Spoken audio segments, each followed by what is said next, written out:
If I break one more time, would you give me a try? Or would we break anyhow? If we go dancing in the night, is there a way to pretend we're still more than just friends?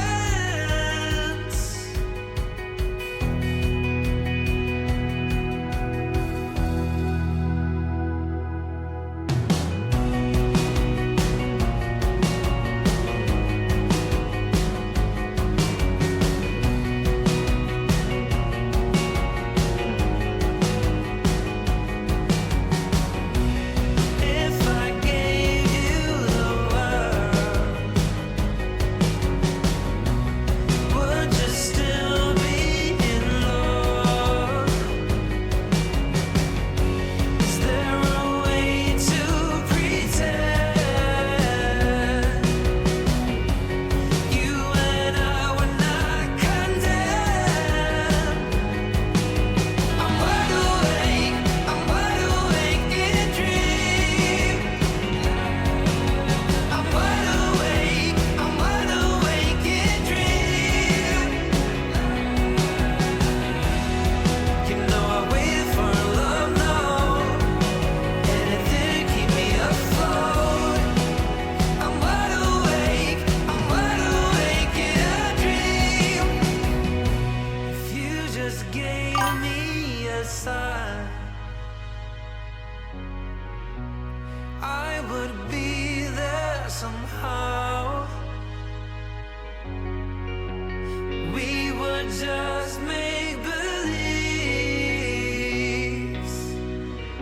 that I would fall in a lucid dream. I'm wide awake in dream. I'm wide awake in dream. You know I waited for love, no, anything to keep me afloat.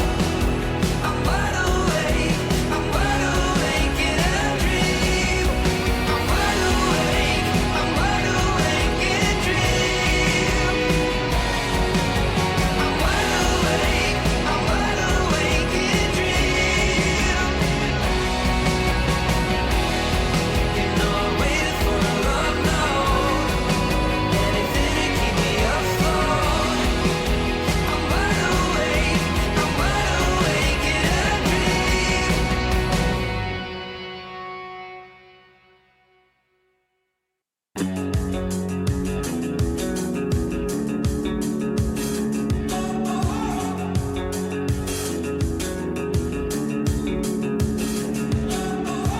Highly sedated, intoxicated, we're automated and overpopulated. We're all fish in a stream, swimming towards a vicious dream. Don't you know we're the walking dead? Our lives were meant to be this bleak. Somehow they got into our heads. We're wide awake, yet still asleep. We're the walking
sedated, intoxicated.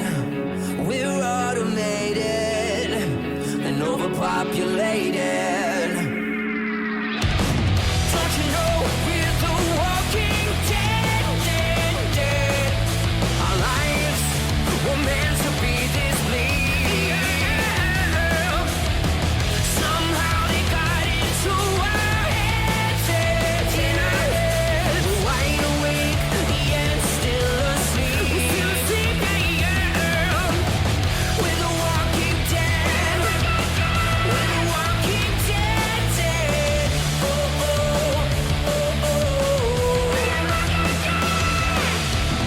We're the walking dead. We're the walking dead, dead. Oh, oh, oh, oh.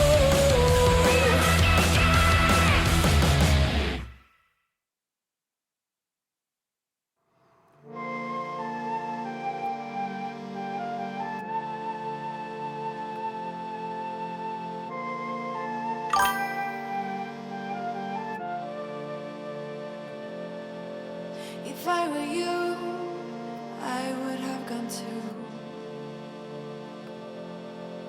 If my life was such a mess, I wouldn't be you. But I woke up to yet another morning.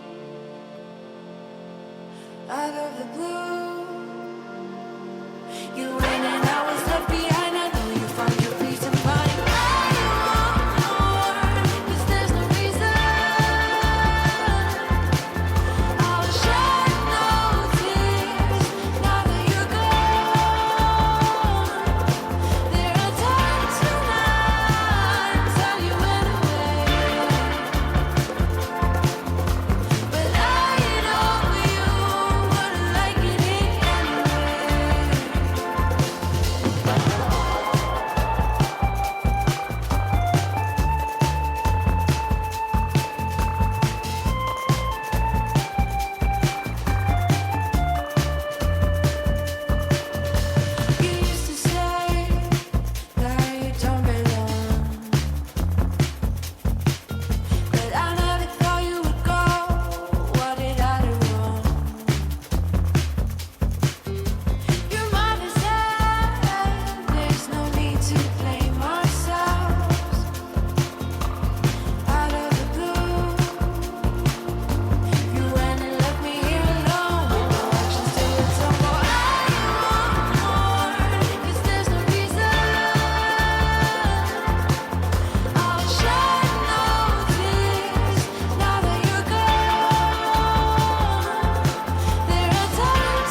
Mind blank.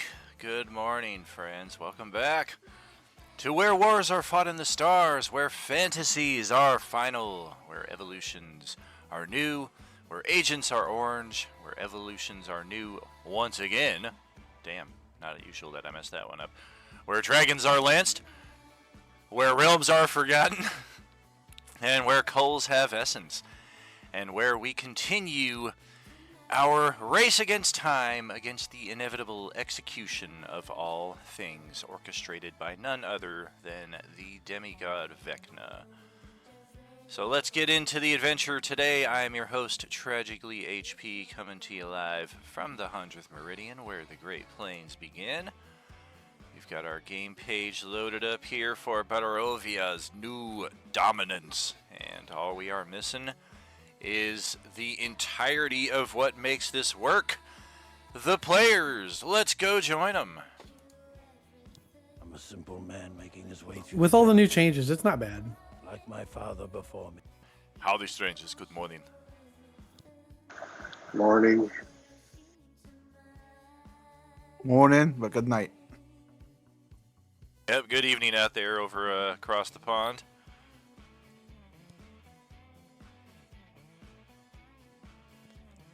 And hello and salutations to everyone else. I suspect Ariana will be with us eventually at some point. If we get like 10 minutes into it, I'll give her a text here and see what's up. Yo, DJ on 140 stream streak out there in Twitch land. Very nice, man. Very nice. Once you guys get to like that 175, I'm going to have to start creating the tiers. The rewards for tiers 225 plus. So thanks for keeping me on my toes, and thanks for supporting Roleplaying Unlimited. Much love to you. So if I recall correctly, our destination was down the tower, the eastern tower right there. Yes, indeed. Good to see you there, Tony. Hello, hello. Out in Streamland and here in the live game itself, if you will. And if we are indeed all planning on heading down the eastern tower and not playing with the party hardy, as somebody so cleverly nicknamed it, then I encourage you to move your tokens in that direction.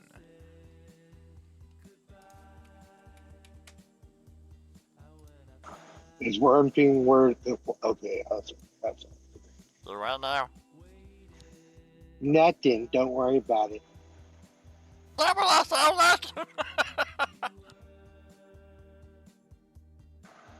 little bit, yeah.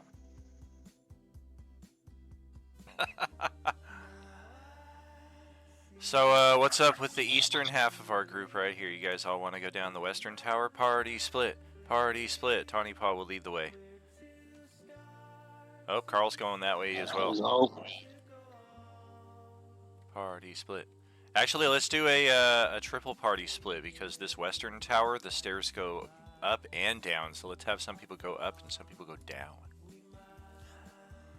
well, there's just a little bit of issues because Johnny and Sarah are working on Sarah's mic.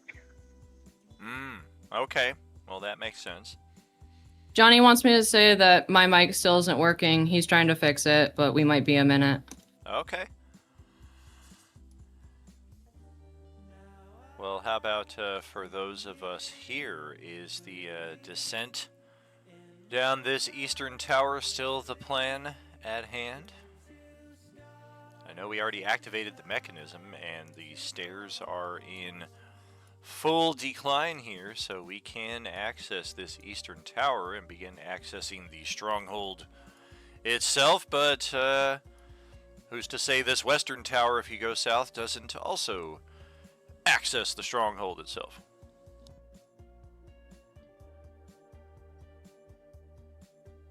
As I do recall, though, you guys were planning on going down this eastern one, just in case there was any lapse of memory between last session and this. Yeah, that's what I was remembering. They're playing down this one, the one that's being pinged. All right. Carl's not picky. He'll go whichever way the group decides.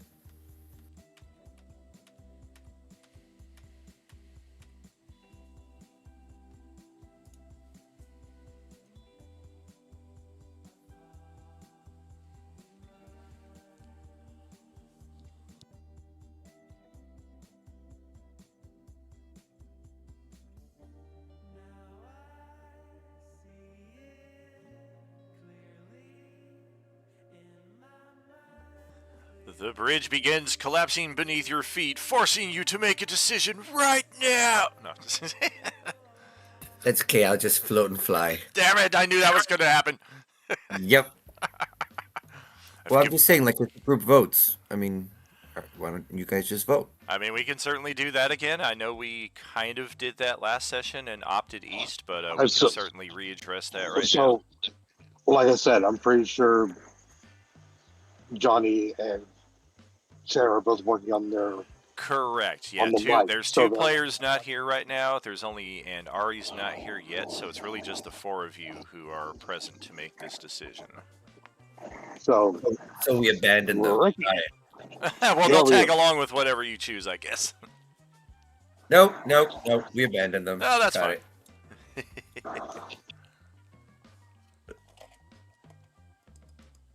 Yeah, I think we're just going down the Eastern Tower. Okay. Adam, Tony, any objections to that? I'll take a silence as no objection. Nope. We'll go. Very good. All right, so go ahead and cluster your tokens up there in that area. I will move Sarah and Johnny's tokens likewise. That way I can just batch all of you together. How do I want to do this? I think... who's going to be on point? Our players who are on point, please stand in these two spaces. I'll take points. Yeah, you're already part way down the stairs. Carl likewise, and then our second rank is going to be like this. Krill is technically in like the back rank, if you will, so I will have Red stand up there next to him. Bricks and Sahar move up. I don't have control of Peelin. Foolish of me. Let's adjust that. There we go. Okay.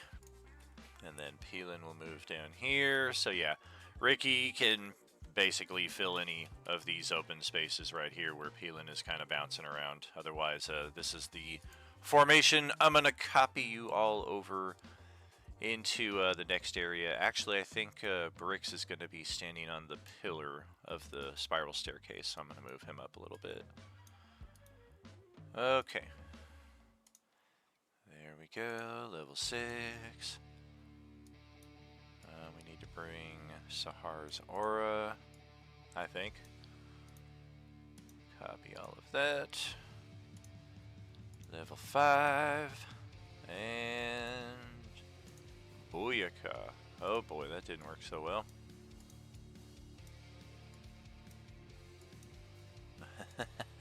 Bad aim right there. Okay, let's get you, right there, right there. Okay, and what have you seen? Damn it! Damn it! You keep your mouth shut there, Steven. When I copy-pasted over to the new area, I inadvertently pasted you into the final room, so you're gonna see it as an area that you've already explored. So you keep that information to your... Well, actually, I don't think I'm gonna be able to... I think once we get over to that page, everybody's gonna see it on the live stream. So whatever. Foolish me. Dun dun dun. Alright, so here we are at the bottom of the spiral staircase. Or, actually, no. Krill and Radabaru are kind of blocking it, but let me get everybody else moved over here a little bit. The stairs actually continue descending from this level, but upon arrival at the level that we find ourselves, there is a door here to the west of our position that is just begging for exploration. Perhaps the piece of the Rod of 7 Parts is behind it. Or maybe not.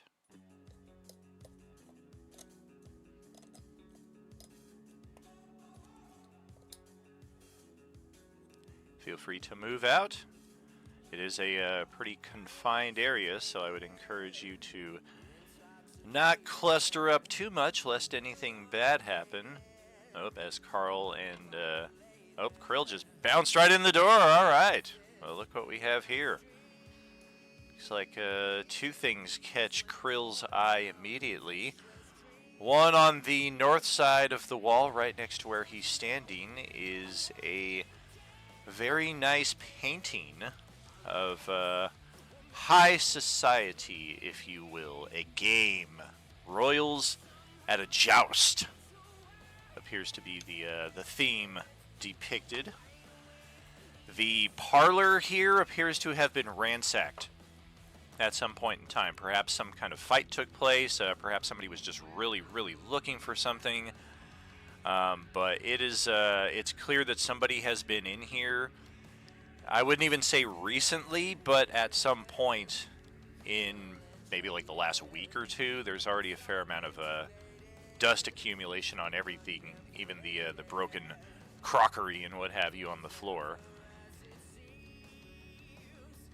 The couches, the chair in the southwest corner, very inviting for a brief few moments of comfort. Otherwise, feel free to explore the area as you will. As more of you get in here, I may have some checks for you.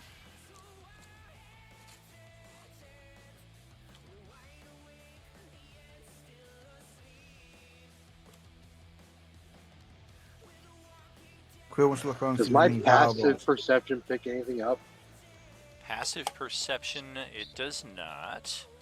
You have a, what is it, 23? 28. 28? Alright. Not where you're at. Let me get some of the other party members in here, since I'm controlling like half the group, as it were.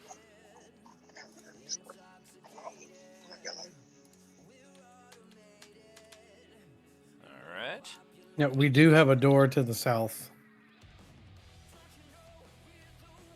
The greatest enemy of parties and doors. Speak Can you closer. guys hear me now? Is my mic coming in clear? Well, Yes. Yes. I guess my my SteelSeries thing was upset with the USB drive that it was in and needed to be moved to another one. that happens. Okay, so here we are. Have you guys been hearing? Well, what about the other tower? I'm fucking with you guys. I've only my God, really party heard split. like a little bit. We have gone down the stairs that your character activated the descending stairs for at the end of last session. It's the eastern of the two towers that we were standing on top of just a few moments ago. Oh, Ricky has opened the door to the next area. I will call for a party hold at that moment. Brix and Sahar can kind of move a bit more into the room that you are standing adjacent to. Ricky, you can go back in that room where I called the hold at. Too late now, sucker! Remind me, refresh me, what spell did Ricky have concentration on? I think it was like a 10-minute spell, wasn't it? Telekinesis. Telekinesis, beautiful. Alright, so let's get him back in the room. I'm going to get Tawny Paw closer up to the front where she usually would be. And a lot of things are going to happen at once here as we go from the ransacked parlor. The most notable objects in this room: the painting of royals at a joust up here on the north side, just above the bench. And then in the central lounge area, you got some chairs, some couches. This particular chair here is just really comfortable and inviting for anybody who might want to take a load off your feet. We have been here for almost like 3 minutes. Krill's taking a load off, so that's fine. And then, now that we've got all that settled, Ricky, go ahead, step back there where you were, please. When I call for a hold, ask everybody stay where you're at, please. Ricky has got the best look at this right now, but as he has revealed the scene, I'm going to go ahead and show it to all of you, because you'll all get a look at it once you come in here. Yep. That's our scene as we've got it right there. Stuff's happening here in Streamland, yo. We have a hype train. Holy moly! Hype train, hype train. Would somebody mind posting? Oh, beautiful. Steven already tagged Tawny Paw there. So I will post the hype train alert. Holy moly, I was just remembering last night that we had one like a week and a half, 2 weeks ago that I still need to post the tally and what have you on. Alright, so here is the room as we see it. There are a number of alchemical devices on the table closest to our position. That table also appears to have a number of expired ingredients as well. Even that garlic that's hanging from the wall there to the east as you're looking at it, those all appear to be old and expired. The central table, that has a lot more bottles on it, perhaps more hope in that respect.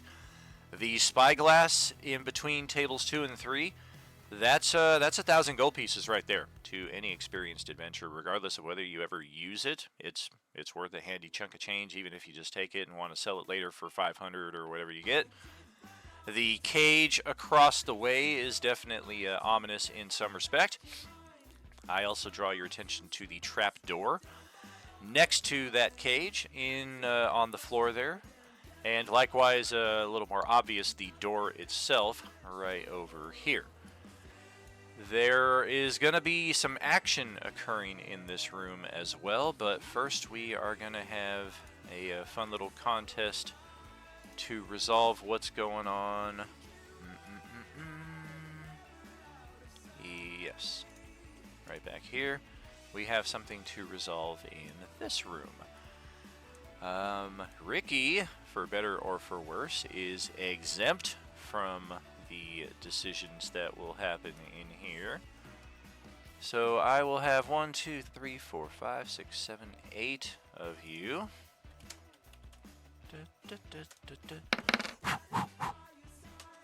4, 7. All right.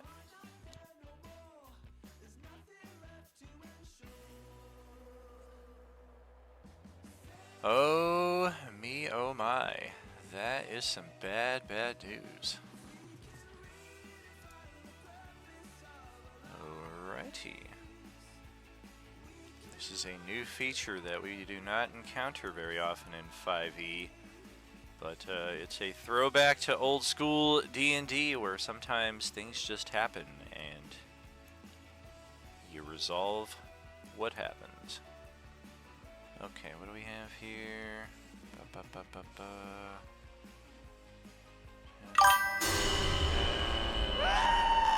Thank you kindly for the hype, Much love, friends. Hey, look at us with 11 viewers right there. Woo woo! Okay.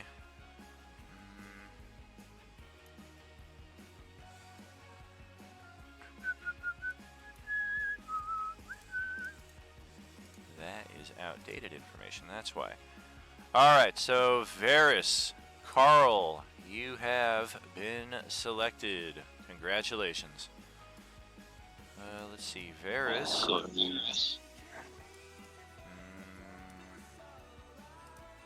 Oh gosh. Oh man, this is not good at all. What's happening? Am I turning on my team?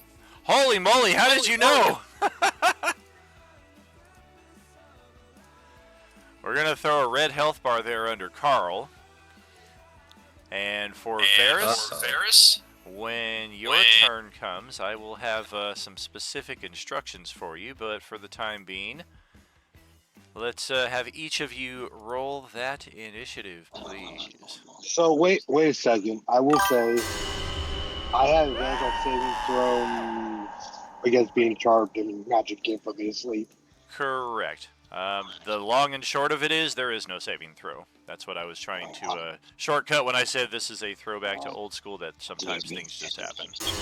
So just me and Carl? Correct. You were the two who were selected, and not gonna be good. Woo woo woo! Hype, hype, hype! Woo woo woo! It's not gonna be good for Carl. Is only Varys and Carl rolling, correct? I apologize, whoever gets hit by my first round, Nova. Oh no, everybody is rolling for initiative, please. Oh no. I don't want to turn my Nova on my team.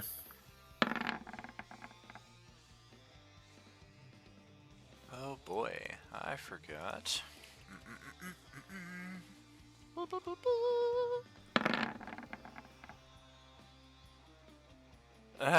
did I get myself into? Nice.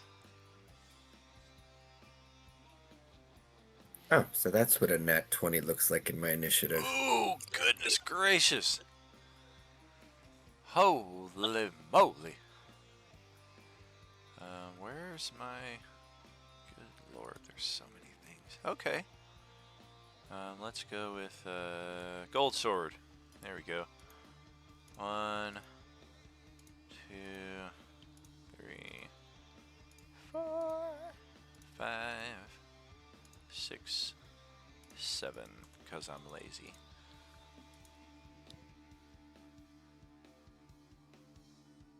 Alright, so that is initiative from the 6 of you. Did we get initiative for... We did get for Peelan, so we're missing somebody here.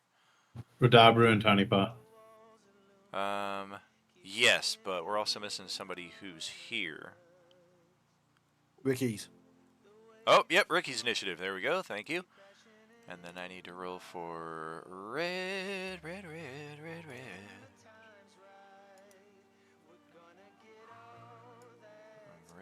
is right there. Bing. 11. Okay.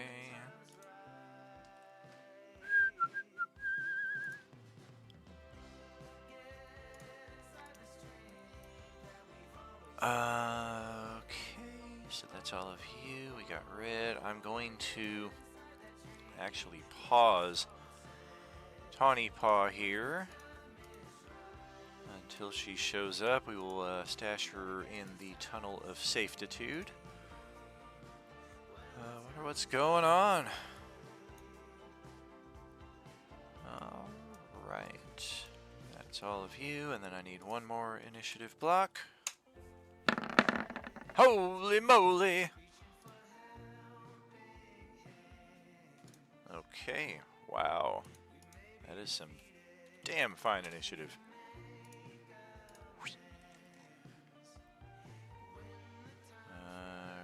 Okay. Oh my gosh. Well, the order on this is just too frickin' perfect, so we're gonna let it all play out in the order as it is. Carl, your turn this round is to place your token pretty much over here on top of this trapdoor in the next room. You feel a overwhelming impossibility to do anything else. You just need to be in that room with crossbow in hand. Yep. Looks okay. Don't mind the sword that is starting to rise up off of the floor there before you. It doesn't seem concerned with you either. I don't know which where left to go. Right here on top of the trapdoor, please.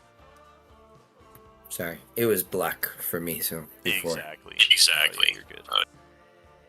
Let's put a ready on your token here as Carl draws his crossbow and trains it upon the door here. Brix watches Carl just uncharacteristically kind of rush into more of a melee role, as Varys standing next to him almost seems to kind of seize up briefly before turning his head over his left shoulder back in the direction of the staircase, or perhaps at Red, who just kind of looks at him. Red's got a doob in his mouth that he's about to light up, and he just looks at Varys like, "What's up?" Brix, your turn, though. Oh.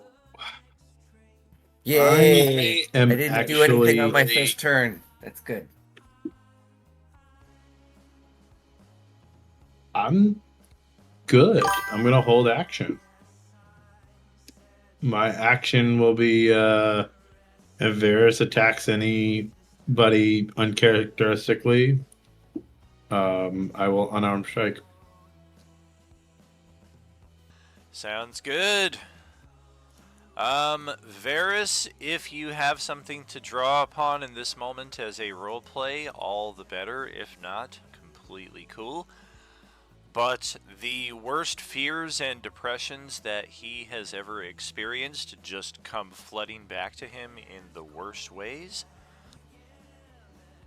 And he feels a very strong compulsion to go back outside to the top of the level 6 tower to contemplate things further in an environment that more matches your current mood. That was Varys remembers being stuck in the donjon. Oh. He remembers the terrifying presence of Nihilus in his face.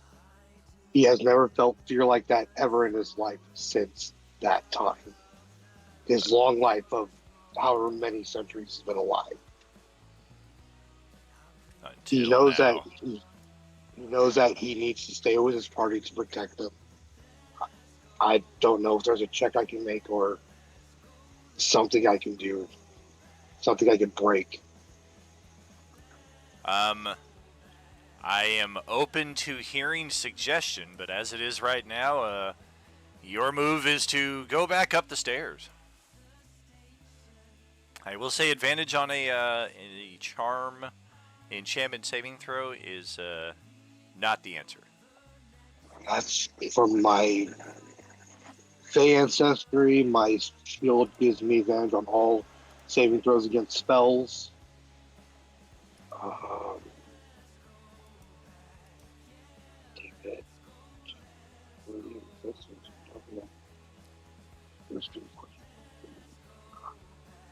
Can I somehow use the force on this? I don't know.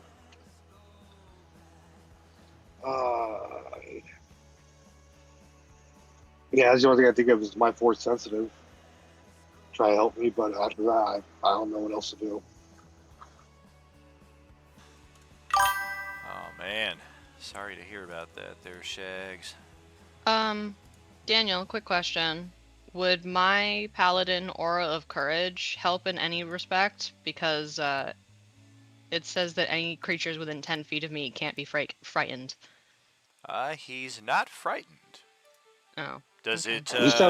it restrict any other conditions or effects? No, just can't be frightened while conscious. I was gonna offer Varys a hug. Ah. If I'm still concentrating on telekinesis, can I just lift him up off the ground so he can't move? Oh, it's not your turn though.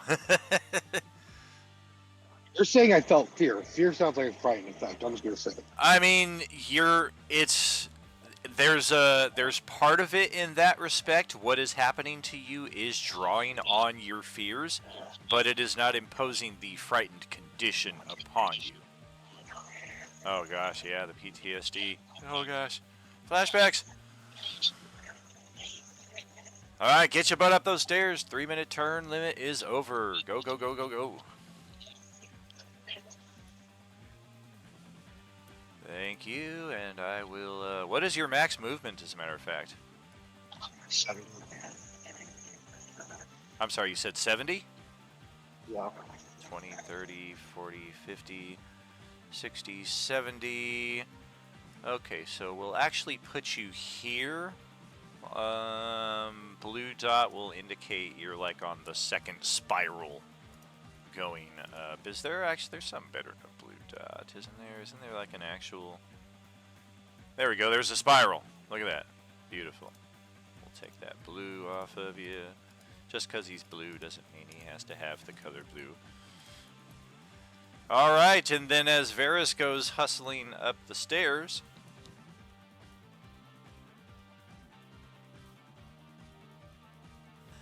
seven animated weapons begin rising from the floor. Technically, they are axes, swords, scythes. The ball and chain that's sitting next to the cage over here also rises and begins moving to attack people who are in this room.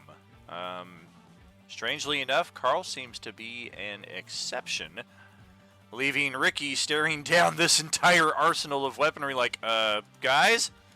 Hello?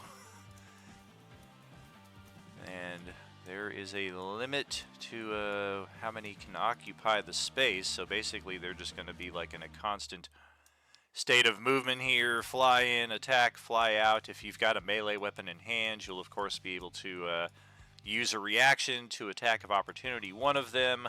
But otherwise, they're going to be able to just stab, float, pretty much to their, I don't say their heart's content, because hopefully they don't have hearts. Do you have a melee weapon in hand by chance? Like a staff or a dagger? I'm looking. I have a quarterstaff. Beautiful. All right. So if you want to use your reaction on an attack of opportunity, that will be an option. Otherwise, of course, like a shield spell or something like that as a reaction is always a fair play.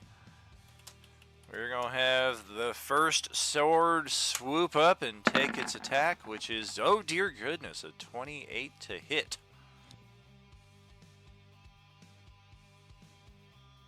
So forgive me, I'm still learning, but could I use Shocking Grasp? Since that would be an option when your turn comes up in the initiative. That will take an action. So you have to wait for your turn for that, but right now on the defensive side of the turn, you do have a reaction available if you have any spells or class features or anything in that respect that fit the bill. We're going to try for a second attack here. We'll just kind of get these on the table before we resolve anything else. Good Lord! Just rolling higher. My gosh. All right, so we're continuing from Wednesday night from last week, apparently. That's 4, 5, 6, 7. Goodness gracious. I guess, do you have a shield spell is an important question. Be a level 1 magic. no. Darn!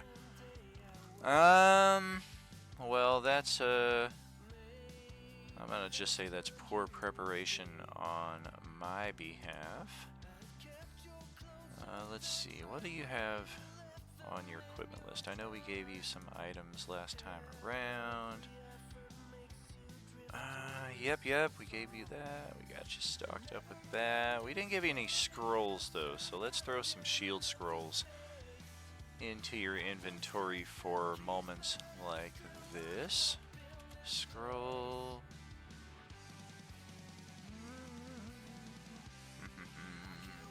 Spell scroll. Level 1. There we go. Throw one of those on there. We'll call it shield. And we'll just throw a half dozen of those down. Just for moments like these. The shield will cost your reaction. I'm going to drag the shield spell onto your character sheet as well, just as a completionist bit here. Let's adjust that. You have it as a scroll.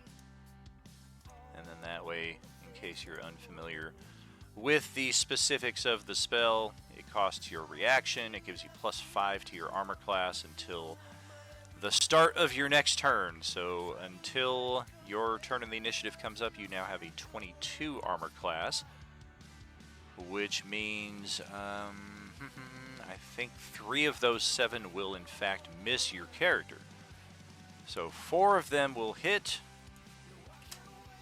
And oh dear goodness, even the 4 that hit are going to do a lot of pain. A lot of pain.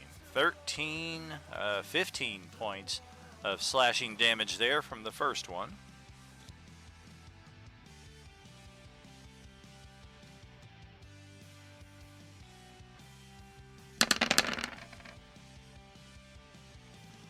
Followed by 22 for 37, 47, 57, 58, 68, 78, 84 is the total damage done from the 4 sword swipes that hit, or the 4 animated weapons that hit.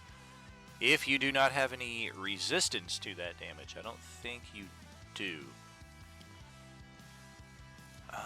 Although, something else occurs to me at this moment. I don't think we ever set Ricky up. Did we? Did we ever set up his superpower? It doesn't. Not to my knowledge. No. Yeah, it doesn't look like we did. Roll me a die 13 right now. There's a chance you might just have resistance to all physical damage or all elemental damage, but it's a completely random thing. There was a wave of superhero energy, if you will, that kind of wafted through the galaxy a few months ago in game, and since then a lot of our characters have exhibited some new and interesting abilities. 13, what's that?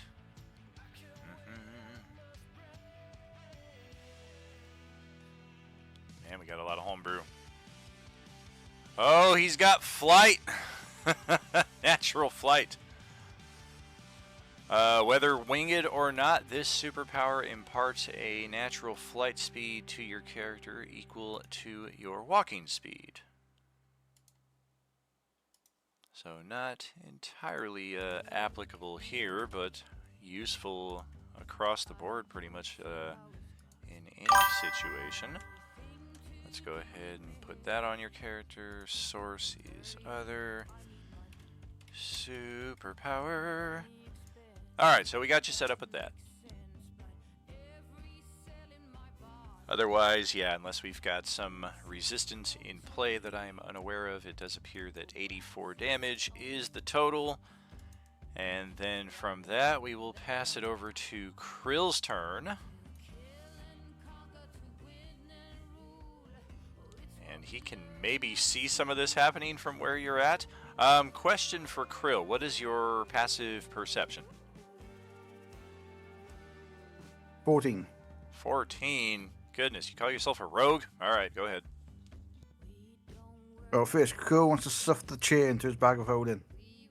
Putting the chair in the bag? Well, that's awesome. Alright. It's too comfortable to give up. That's fantastic. I love it. I'm just... Damn it. Just mark down that it's a special chair and to ask Daniel about it later on. Okay.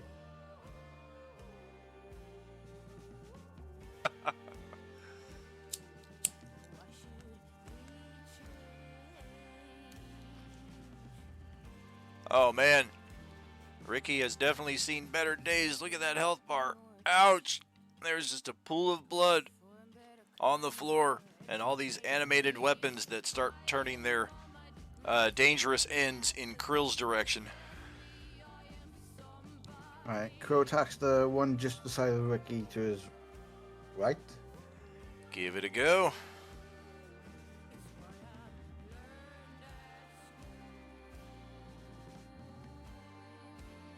Woo! That will absolutely hit. And I don't have health bars on these things, but all that is left of this sword is a hilt and a jagged stump. You have severed most of the blade off of it, but it is still a dangerous item nonetheless. Well, because of my braces of lightning, it does lightning damage as well. Oh, that might be the difference. 1 damage. Screw that. Roll that die 8 again. 5 damage. That is 1 more than you needed. Alright, so we can get one of these swords off of here. Just breaks and crumbles to the floor.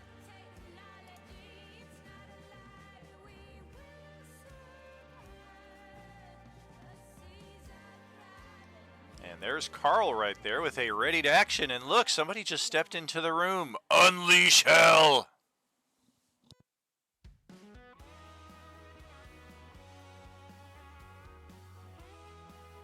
Alright, I attacked everyone just in front of me again. Hold on that real quick. I am 100% serious. Carl, go ahead and start unloading on Krill. The advantage is that since he doesn't get all his extra attacks, Correct. he doesn't get bonus action. Correct. Doesn't get bonus action. Krill is in progress of his turn, so some of those, if you do it before they've taken their turn kind of things, don't take effect. which is very good because he can do a lot of damage with this stuff. Ouch. 19 minus 3. He's never rolled like that against me. Not once in 3 years.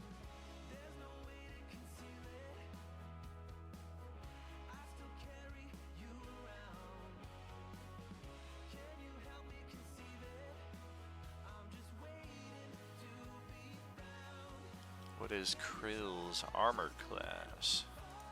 19. 19, so it looks like the first one will hit for 28. How many attacks does Carl have? What is it, 4? If you're not using the extras? I get 3. Ah. It's 4 with the extra. Oh, okay. I thought it was much more with the extras. Well, I mean, I have to action surge. I just don't. Oh, right. That makes sense. Yeah, you do not have to burn your action surge against Krill. There is nothing compelling you to do that. You just feel some very strange allegiance to these magnificent golden weapons that are attacking these intruders to this site that you, for some reason, feel very connected to. What's your third shot on Krill? Is he allowed to use a bonus action when it's a prepared action? Because that's what his third shot is. Oh yeah, bonus action. You do want to optimize, but you don't have to burn resources that you aren't going to get back easily, like action surges or things like that. I was saying I thought you couldn't use a bonus action as part of the held action. Oh, that is was my correct. understanding too. That is correct. He's right. He is right. That is correct. So yeah, back that last attack off of there, and technically the second shot wouldn't have happened either. You can only take one attack with your held action, I believe, which it missed anyway. So 28. Well, if it's an attack action, you get your 2 attacks. Is that correct? Okay. Yeah. So take the 28 damage, Krill, and go ahead, proceed with your turn. And Carl, you are still an enemy of the party. So what does he see? Do I have red eyes or glowing eyes? Am I breathing heavy? What's wrong with me? There is definitely something that has taken control of you. You are hovering almost maybe an inch off of the floor at this point, and your motions and movement are very contested, almost like you're resisting them and something inside of you is forcing you to do these things. Yeah, can I say can't help it, something? Yeah. Can I fight it, do something? You're able to role play something in that respect, and again, if you have something on your character sheet that you're like, ooh, will this work? There is a chance it might. So don't give in completely, even though there wasn't a saving throw. Then that's what I say to Krill, and I announce to everybody. Stay away! Get away from me! And at the same time, Carl's free hand, after it knocks another arrow into the crossbow, begrudgingly throws a middle finger up at Krill. And Krill, what else you got with your turn there? Like I said, Krill's going to attack the one in front. The one south of you or the one east of you?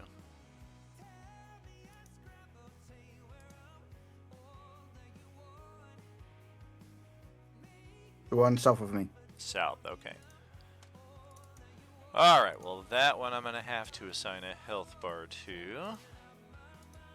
There we go.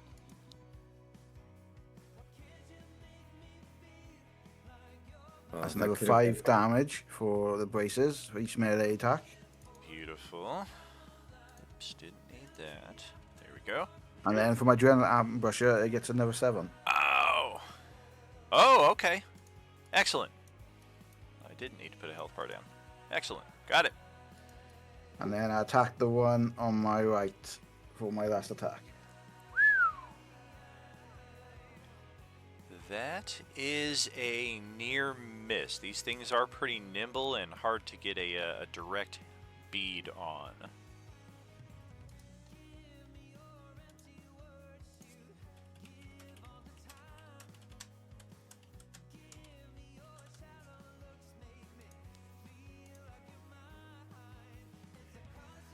That will get it right there. Holy moly, yeah, that's a good chunk of damage. Add on the lightning bracer. Excellent. Cleared 3 of them yourself. All right. And then my bonus action, I'll give Ricky a potion of supreme healing. Bonus action, 10 die 4 plus 20.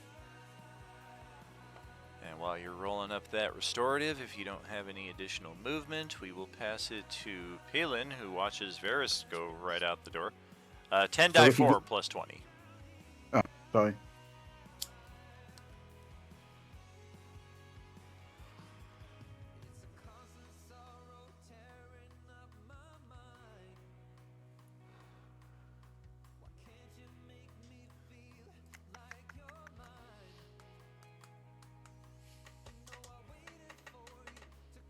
Nice. So Ricky gets 51 points of health back. All right.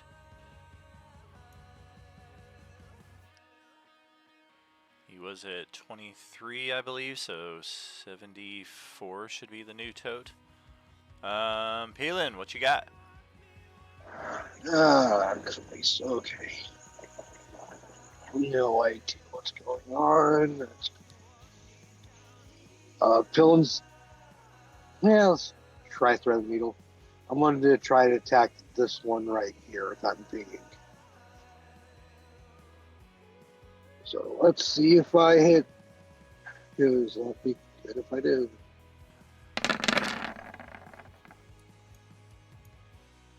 I missed your ping. This one. Gotcha. Okay. That connects on the money. 19 is the AC. Okay. And let's see here. I got 2 attacks now, I think. Yeah. Not bad. Hitting the floating ball and chain. Second shot, I'm going to use an arcane shot. Okay. Danger close to everybody. With a bursting arrow. So. Oh my. 16, 25. That'll clear it. Boom. That 9 force damage. Here, let me post it up here. I said danger close for a reason. It will detonate 10 feet to everybody. So everyone in the area takes, everyone 10 feet of that target takes 9 force damage. Uh-oh. Well, not so good for our 2 party members right here, but it'll definitely also hit the That's other why 2. I said danger close. That's why I said close. So 9 force damage to each of you standing there.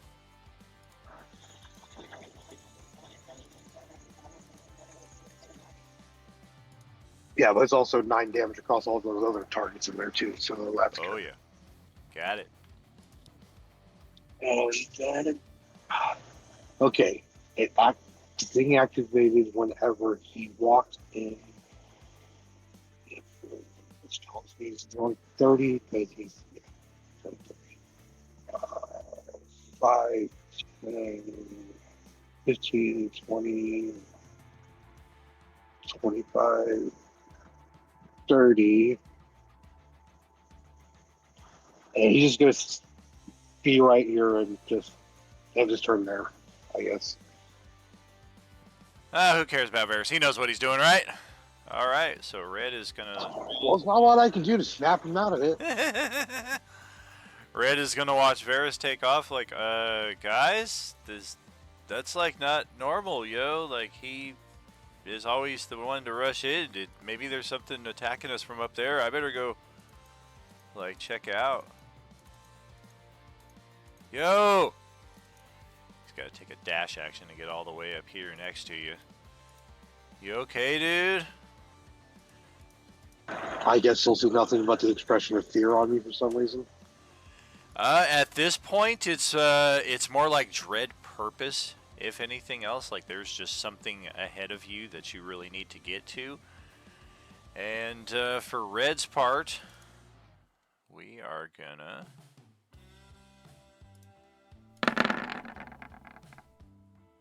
Holy moly! Okay. That helps. He's got some I'm high but also wise business going on. Yeah, he's gonna shout back down the stairs. Guys, there's something really, really wrong with Varys here. I got a bad feeling he's gonna do something really drastic. I might need some help. And we did have to use our action to dash up there to get you, so we don't really have anything else aside from an object interaction. I guess we will offer you the doobie in our hand, but Barris is not really interested in that. So we'll pass it over to Sahar. Okay, well, Sahar and Brix have come to a understanding, and Sahar is going to deal with the problem in front. Yeah, I'm not lightninging anymore. Aw. Yeah, I know, but I don't want to bring the storm inside. Oh. Bye, Storm. Gonna squeeze between these two guys. Pardon me, excuse me. She's like stepping over Krill. Oh, Carl is staring at you menacingly in the corner. Yeah, she's gonna kind of like make eyes, be like, "I'm gonna deal with you next." And she is going. Yeah, she's gonna deal with the swords closest to our soft, squishy magic man.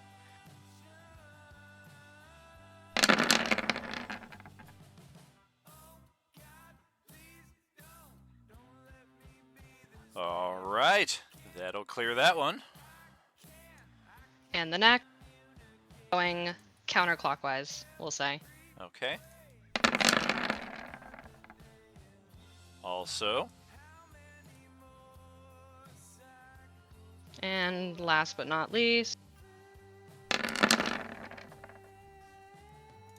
That will hit that one, but leave it with some HP.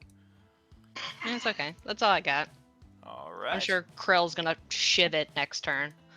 Yeah, or Ricky might telekinesis it into Carl. What you gonna do there, Ricky? Your turn is up. How do you know that is exactly what I was going to do? That's awesome. It just occurred to me on the spot. I was like, well, there's one sword left and one obvious we don't like you across the room.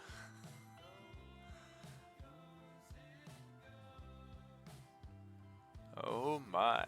All right. Telepathy sword to Carl's. Object. Yep. Not worn. Yep. Okay, so it does get a strength check against your spellcasting ability, which as a sorcerer would be charisma. So roll the charisma attribute. And this thing is just going to roll a flat die 20, which ends up being an 8. So if you beat an 8, then you can move the sword.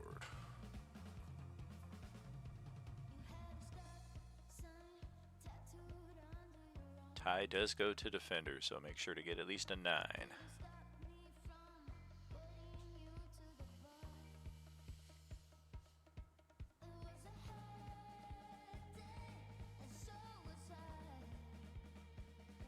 If you're unfamiliar on Roll20, it'll just be your charisma attribute itself on the upper left of your character sheet, not the saving throw, but if you just click the word charisma itself, it should give you the die roll for that.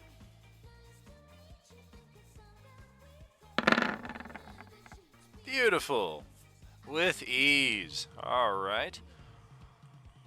You can move it in anyone's direction. Okay, so this is where it gets a little creative here. Because, yeah, you can move it. Right, okay. So Carl's rocking a pretty decent armor class here. This could be interesting.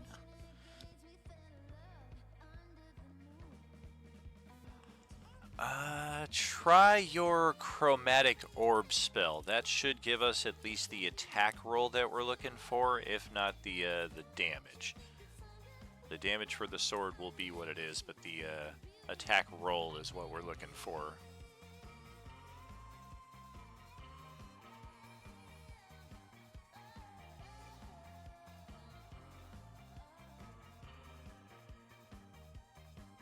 So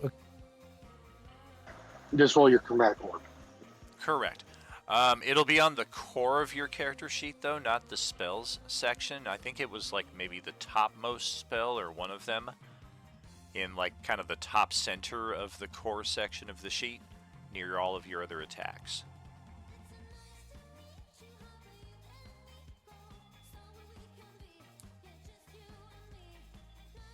I think it's just below your hit points.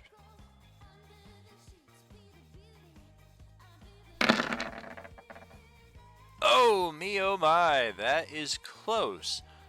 Carl has a 26 armor class. However, each session, as a Foundation supporter, you do get an inspiration and a force point. Inspiration allows you to just re-roll it outright, or if the right side number had been a natural 20, for instance, you could say, I'm just going to take that natural 20 with an inspiration.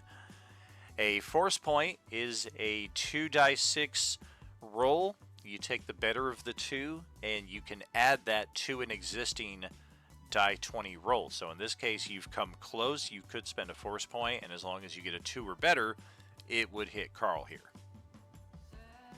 So I need to do inspiration, roll again, and then use the force dice? You can do either or. I'll just re-roll. Yeah, with as close as you've came in this situation, I would say I would recommend using the force point, because your odds of getting a 2 or better on 2d6 are pretty good. Whereas trying to hit that AC this close again, it's you still got about a 50-50 chance. It's good in either case. I just think your odds are better with the force point. All right, we'll do the force point. All right. So 2d6. Take the better of the 2. Just don't roll snake eyes. There we go. We got a 6. So that will be a hit. And then the damage for this animated blade is 6d6. So just roll that again, but 4d6 more, and that's the damage that will be thrown at Carl. So 66 total? Yes, indeed.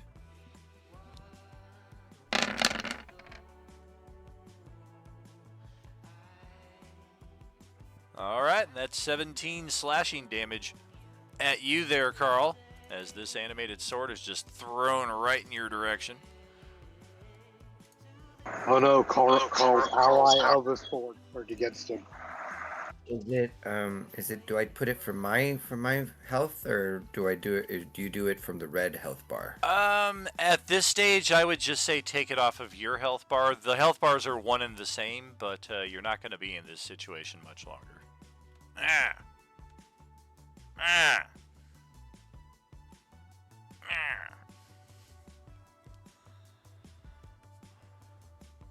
Done. Okay, so with that, ending the round. Well, Ricky, that was just your action. Any bonus action or movement that you have there for your turn?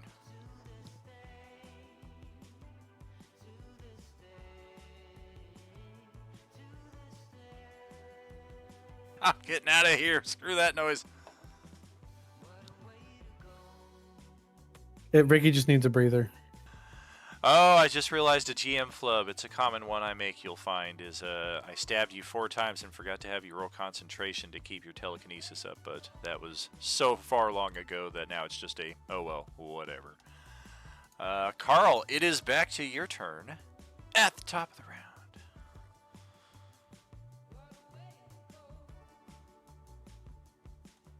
That was fast. Everybody acted already? Yeah, not bad.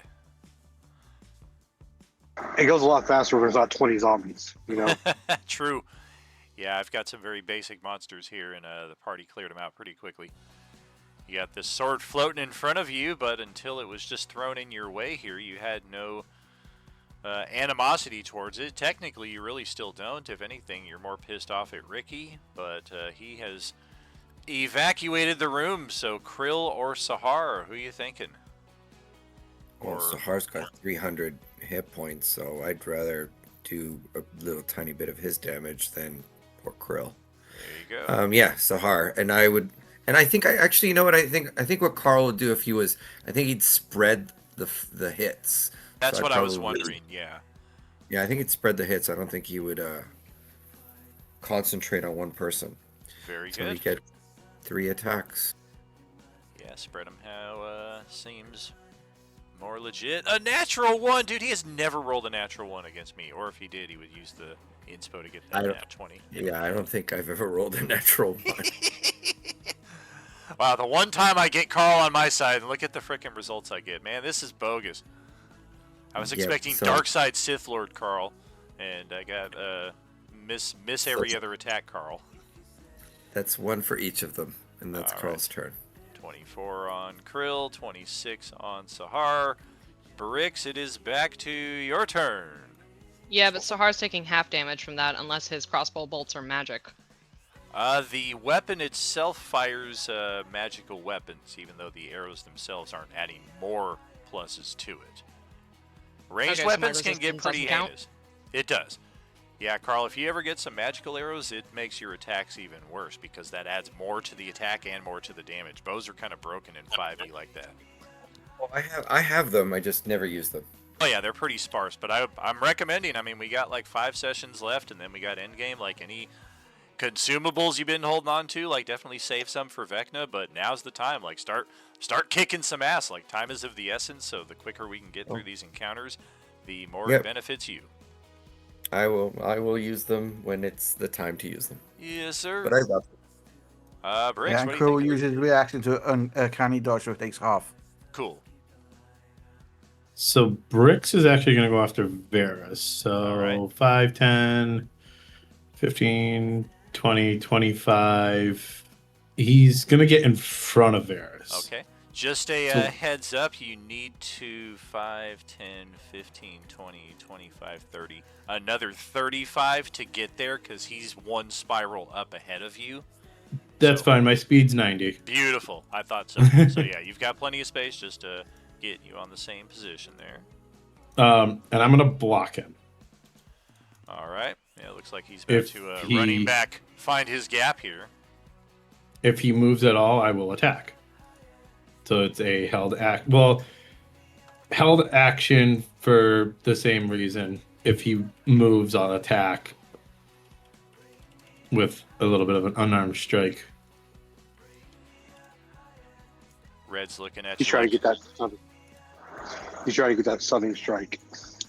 I mean, I also have Sentinel, so. Red's looking at you like, can we need to hold him in place, man. I got a bad feeling if he gets away from us. Red, just give him some of your weed. I mean, when you came up here, you saw Red literally trying to offer him a doob. He's like, he's not interested, man.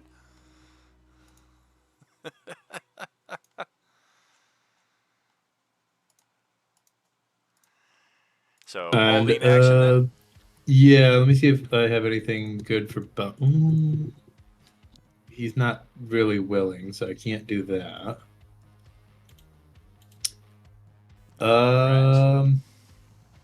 Yeah, that'll be it. Alrighty. I think we've got Ari joining us here in a few moments, so we'll drop her token back into play. Let's see. Varus, it's gonna turn it back to your turn here. I'm the puppet here. I don't got no control. Well, you do know that you want to keep going up to the top of the tower, and you got another spiral and a half to do that. Brix did just kind of get in front of you, but you can, as you would anybody else, you can cut that diagonal to get past him.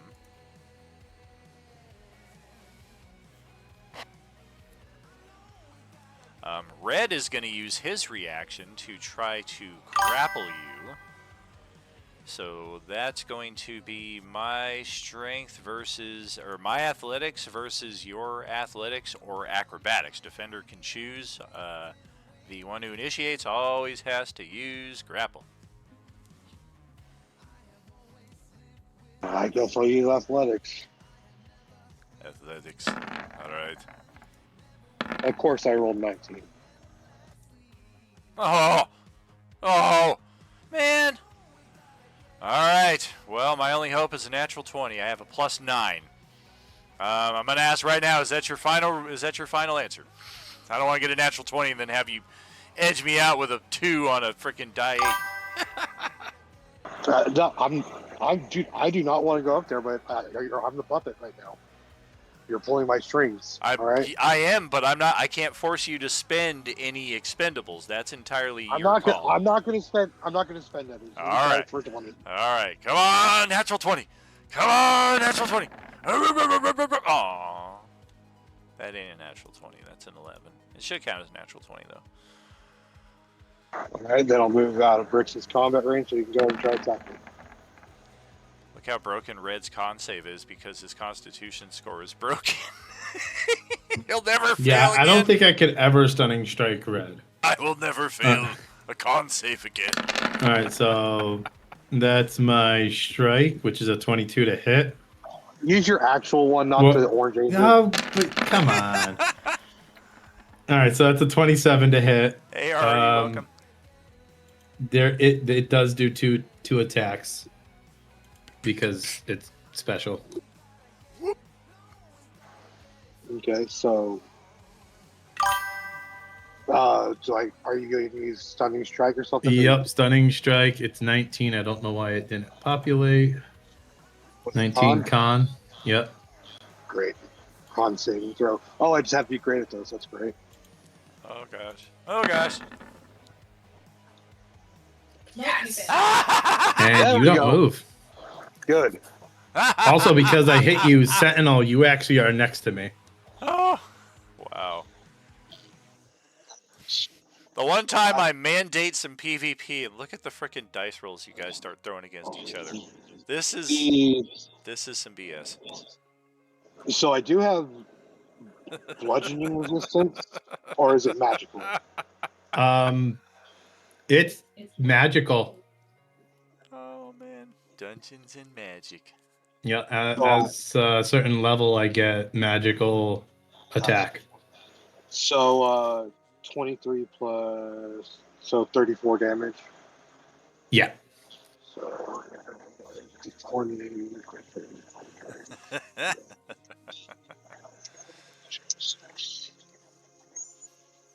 Okay. How long is the stun? The stun is each round. The stun is until the end of my next turn. Oh, so it's not a until the save is made. It's just a finite duration. Yep. Okay, well here comes the sword. Here comes the sword. Here comes the S word. And since it's my turn, a more proper welcome, Ari. Ba-ba-da-ba. I don't know if her mic is not working yet, but we are not getting anything. Looks like our target for the sword is going to be Sahar. How about now? Hey! There's a voice. Welcome. Yay! Okay, hi gang. Sorry I'm late. Ragged, but here. Oh! What is that die roll? Alright, well, that didn't hit Sahar back at level 1. It ain't going to hit her now at level 15 or whatever we're looking at, so... What the fuck is that? An exclamation point? It's a sword. Ah, okay. It's an animated object. I just used a bunch of swords because I'm lazy. Technically, they're swords, axes, scythes, and a ball and chain. Let's get... The old ball and chain. This is the room that they're looking at. On the south side, you can kind of see into there from where you're at, the orangish colored room. Ooh. A lot of interesting items in here. Spyglass potions, the cage against the back, the trapdoor on the floor in the northwest corner, the door on the west side of the wall. A lot of rotten ingredients on the table right here at the front of the depiction. Otherwise, where we are at here, we just had this final animated object try to get an attack on Sarah unsuccessfully. We're about to drop out of initiative if Krill's round goes anywhere near as I suspect it will, so go ahead and roll that. Yep, attacking it. That will hit, and that will clear that one. That will also dispel the red health bar from Carl, who suddenly comes to and has no definitive recollection on how he got here. You do remember struggling against something, and you think you at one point attacked one of your party members with your crossbow, possibly even more than once. But as far as how you got into this position, you don't remember moving from point A to point B. It was almost like a sleepwalking drive home where you remember taking the drive, but you kind of don't remember it at the same time. So right, Krill moves down to here and he jumps at him onto his face. Oh! He doesn't know he's been dispelled yet or nothing, so Krill's just jumping at him.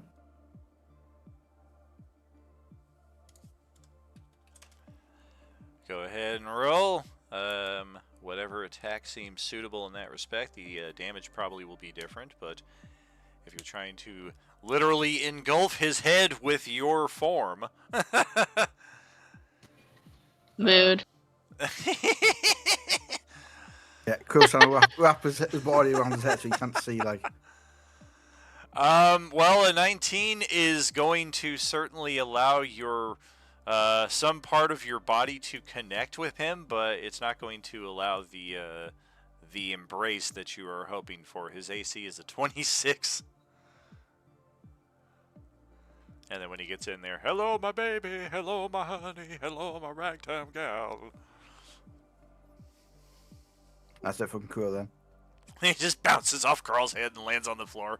Carl is feeling more normal now, but you realize your party may not be aware of your change of heart from your change of heart. We are, in fact, going to just close out the turn order here. We are still going to have, gosh, like 8 more rounds to resolve up here.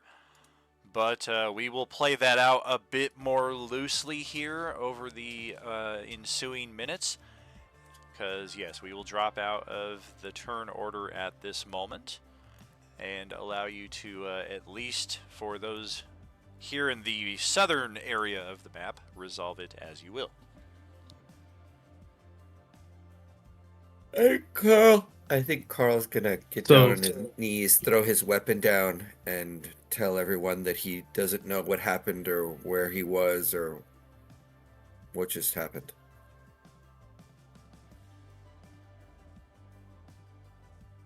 Likely story as Sahar impales Carl into the wall. Yeah. She's not that mean. First it was Mega Hawk, now it's Carl. Game over. Nice playing with you guys.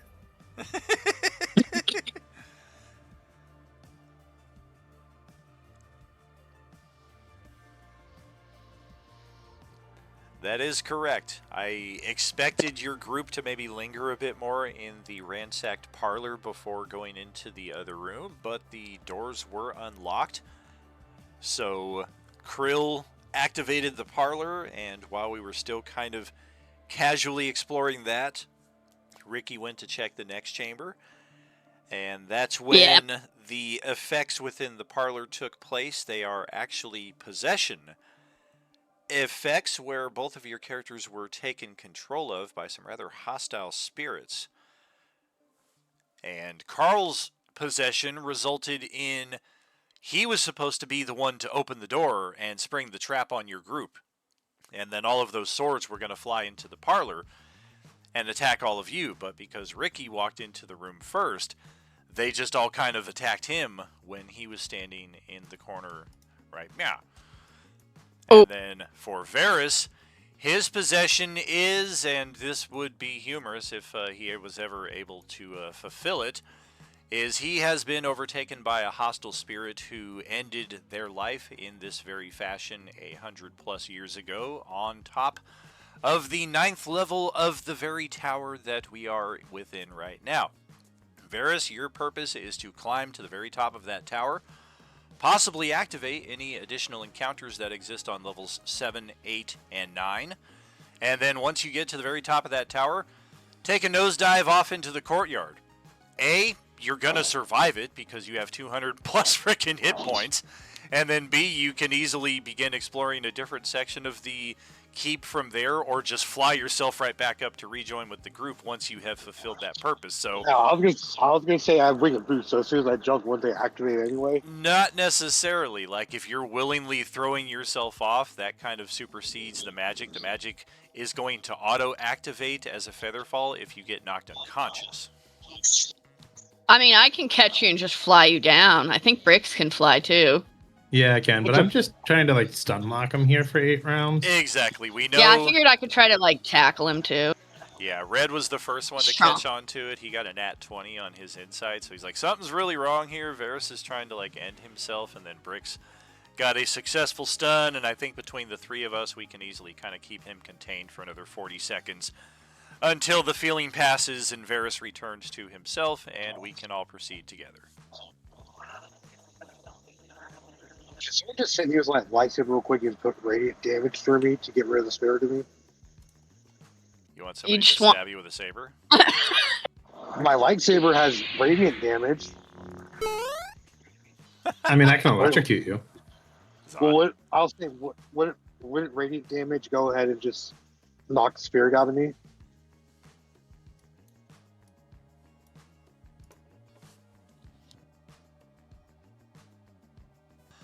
There is a book on the table next to the spyglass with a white cover. Yes, indeed. Good spot. And Tawny Paw was not here for that, but the stairs that you're standing next to continue going deeper into the Keeper.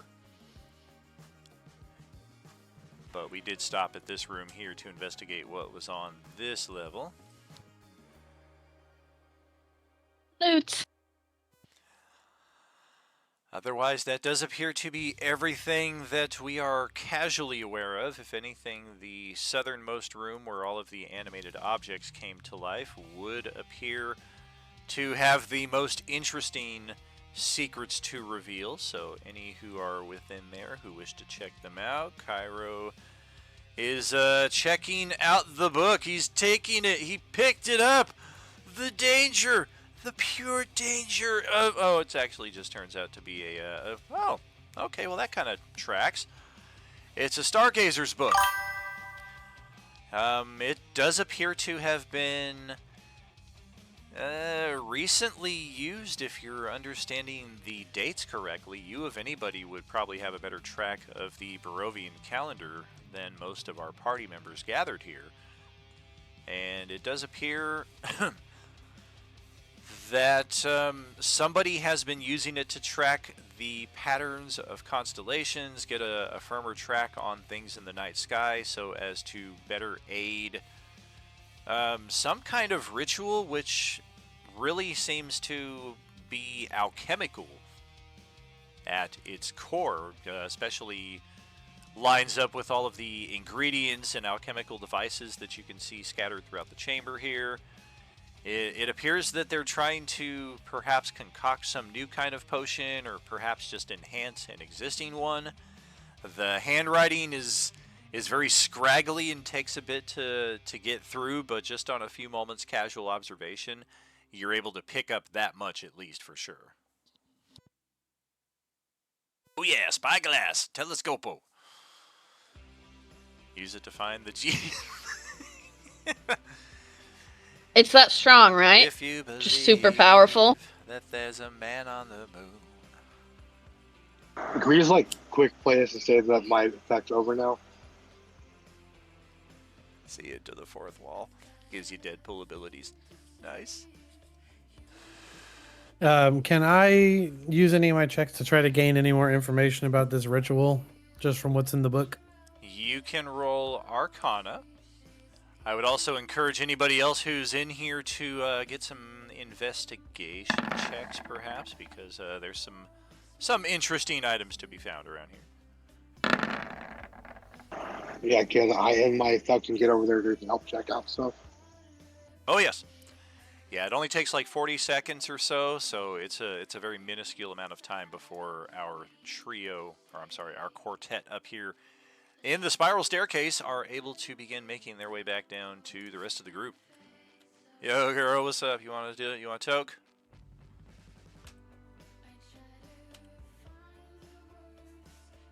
Ow! I see you doing off for the plant man a toke, but that's okay, Red. Hey, man, why'd you pass me up? Good, that's good. Can I use perception to look around to see if anything spots my eye? You can.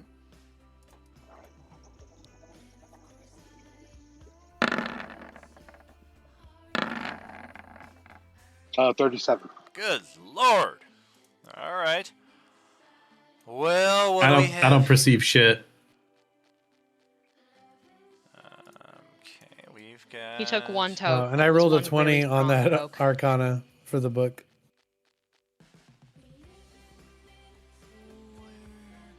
Oh, do you have advantage on your Arcana checks? Yes. That's beautiful. All right. Okay, well, this is all kind of lining up in a solid collective way, so we will just kind of tell the story all at once. There are a number of potions that it appears that this has been a group effort of some sort, and just based on the uncertain penmanship, you kind of gauge that whoever's been responsible for this is pretty elderly, or at best has just a very shaky hand when they write. So again, it's very difficult to make out specifics, but what you can tell is that they have crafted a number of potions that are sitting in this shelf upon the wall. They have crafted some drow poisons that are set into that shelf upon the wall. And their most strenuous efforts have been to perfect potions of speed that have a longer duration than just 1 minute. They have a number of them here on the table. They do warn that there are some possible side effects after the duration has extended. The main problem they've run into is, yes, we can extend the haste, but the stun at the end of the haste is likewise extended. So that's a problem that they're still running into, is they were hoping to completely eradicate all of the negative side effects and only keep the good ones, and in fact enhance the good ones. And it turns out all they've been able to do is kind of equalize everything. Yes, we can make it better, also makes it worse kind of at the same time. So I guess mechanically it worked for 10 minutes, but then 2 turns, or 2 minutes and then 2 turns of stun completely afterwards. 2 rounds or whatever. The initials upon the first pages of the book do match up with what you're saying there, Tony, but maybe about a third of the way into the book, it's clear that somebody else or someone's else have taken possession of this tome, this workshop, and started using it for their own purposes.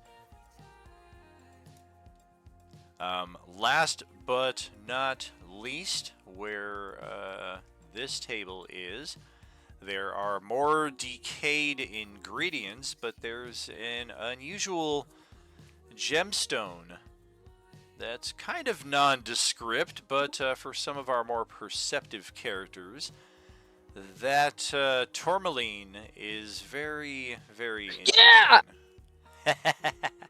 Fucking love tourmaline. Yeah, it's one of my favorite. It's inside my candle right now. When I burn this to the bottom, I got 2 tourmaline in here. Tiny Pa's just over there licking it like fucking SpongeBob. She did it again. Her voice squeaked one's so not high, toxic. She couldn't. She didn't register on the mic again. Oh, damn it. I love it. So yes, that would appear to be everything of interest in here as far as things that we might pick up and take with us, unless, of course, we want to investigate this cage further and possibly stuff it into an extra-dimensional space. I'll take that cage. Heads up as well, Carl is standing on top of the trap door here in the corner. And there is, of course, the door right here leading into a room that we've all seen on the stream since we got into this area because I accidentally dropped Steven in there. Whoops. So my question is, did you hear my question about the extended speed potions? I'm sorry, I heard the beginning of it, and then I got a little 420 brain. So basically, do the notes make sense of how long the extension is of both the time of the spell and how long the extension is for the stun?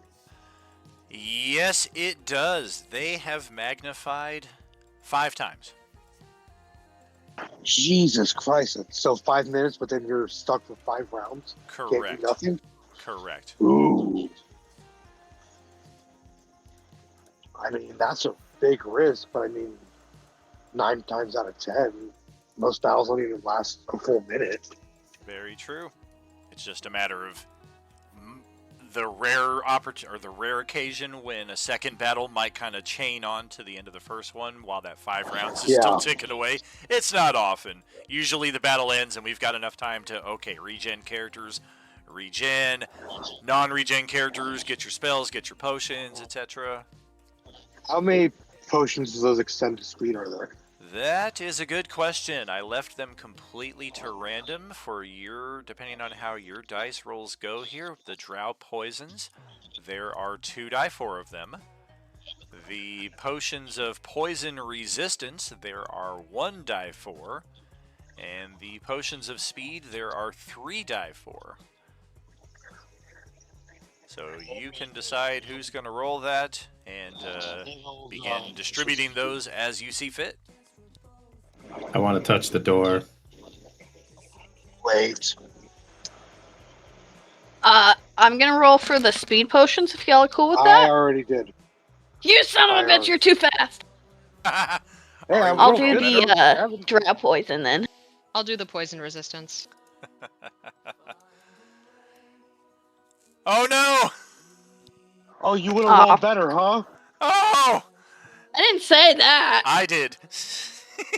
Oh. I was like, she'd roll better than you. Brix is just standing there caressing the door. Oh, damn, did you touch it? Oh, I'm just touching the door. I'm not opening it. Okay, congratulations. Immediately upon touching the door, you are overcome with rigor mortis. Perfect. Unless you are immune to paralysis, because, you are just instantly just... Oh, let me find out. Well, Brix looks about normal. I guess we'll divide these things later. I'm just going to put down on my character 7 extended speed potions. Energy resistance wouldn't have anything to do with that, right?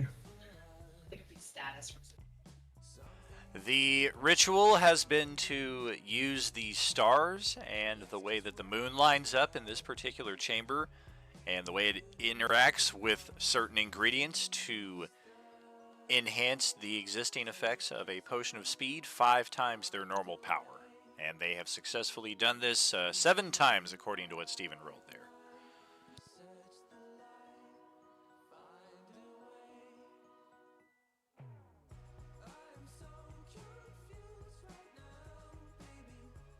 Red looks over at Brix, who's suddenly paralyzed, and looks at the still lit doob. He's like, man, some good shit. So did I get this right? The ritual is Barovia, Night Sky, tracking to make Big Zoom potion times 7. That's a very concise way of saying it, yes. Should I just start looking and making arcana checks or perception checks to make sure there's no traps or runes on doors? It sounded like you said narcotics checks. It's not arcana. Yeah, those too. I'll make narcotics checks here. I would like to do a narcotic check on the door, please. You're going to do what with the door now? I want to do a narcotic check on the door. Narcotic check? Energy resistance wouldn't have anything to do with this, right? It would not. Alright. There are lingering effects of some powerful magic having been placed upon the door, but it appears that Brix has discharged that magic into himself and is now suffering the effects of it.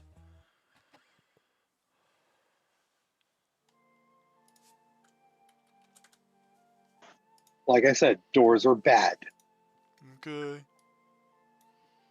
Sahar's gonna go over and scoop up paralyzed Bricks for however long he is. Just toss him out the Paralyzed. window. No.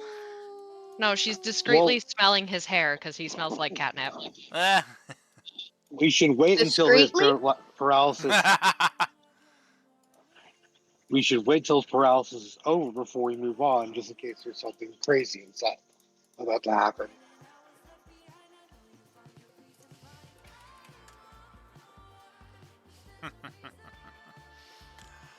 Well, that's a smart play right there. And thankfully, the paralysis is just like the other trap, 1 minute in duration.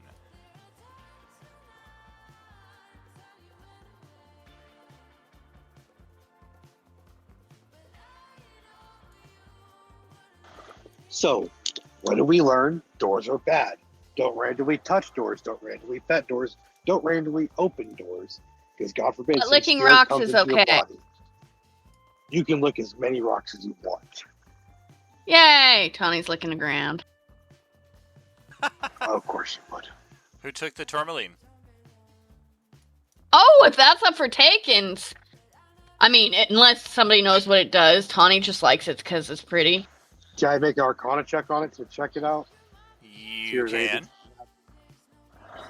Is there anything magical about it?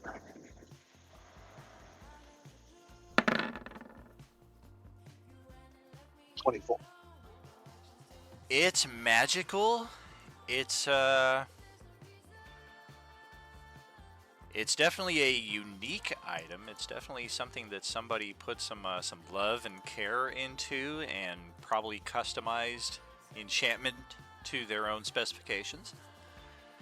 It's an item that will require attunement. It doesn't really have a proper name other than magical tourmaline. And the user who is attuned is hereafter immune to the charm and fright conditions. And additionally, they will have advantage on all of their mental saving throws. Hey, Tony Pong, I think you really need this. Yeah, that would be good for me. I just seem to remember one time where you were under the spell of a vampire for like a good amount of time. I don't remember anything about She willingly that. failed that save. Yeah. And do you have an open attunement slot for it? I have so many attunement slots. Hey now. Yeah, I'm going to take that. But... Fuck yeah, magical tourmaline!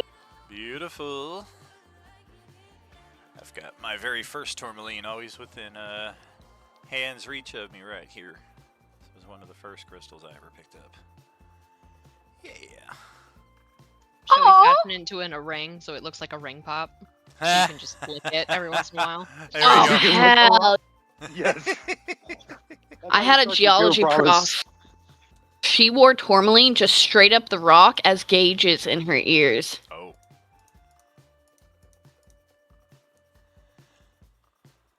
Well, what are we thinking about this this door here to the north of us?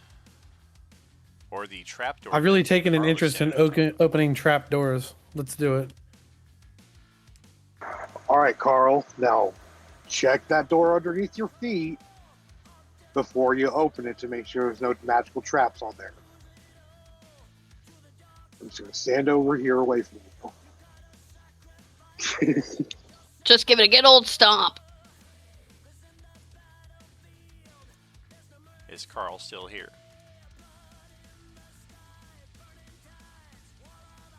I'm here. I don't want to check the door. Well, you're standing on top of it. Yeah, I wasn't volunteered. Would Krill be better You keep saying at that. checking? You would think so, Um, but he's not. I guess I'll make a perception check or a con. Sure. What do you need? An obvious thing Which that one? you can note about the trapdoor is there is no handle.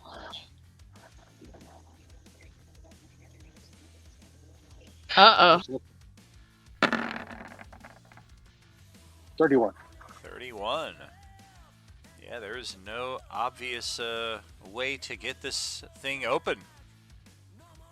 There's no lock upon it. There's no hinge. It's a little trap door in the floor that otherwise, I mean, it doesn't appear to be made out of anything but average strength wood. So I guess worst case, maybe you could just bash through it. But there's got to be a way to open it. If you don't want to go that route, who knows what's on the other side of it? Can I intimidate Oh God, we the just door? blew it up. Okay, so I'm not worried about that door. You said this door was magically protected, and now it's not. Correct. Yeah, Arcana check, you can tell there's no magical residue anymore upon the door. It is good to open as soon as you deem it worthy to click open. Oh dear, it's locked. Somebody has found out. But at least we've also confirmed that there's no other trap upon it. I could smash it. We can or instead of smashing it, we can let the thief pick the lock. I can try to pick it. I got thieves' tools. Ah, okay. Yeah, there is definitely a lock that can be picked on this door, unlike that trap door.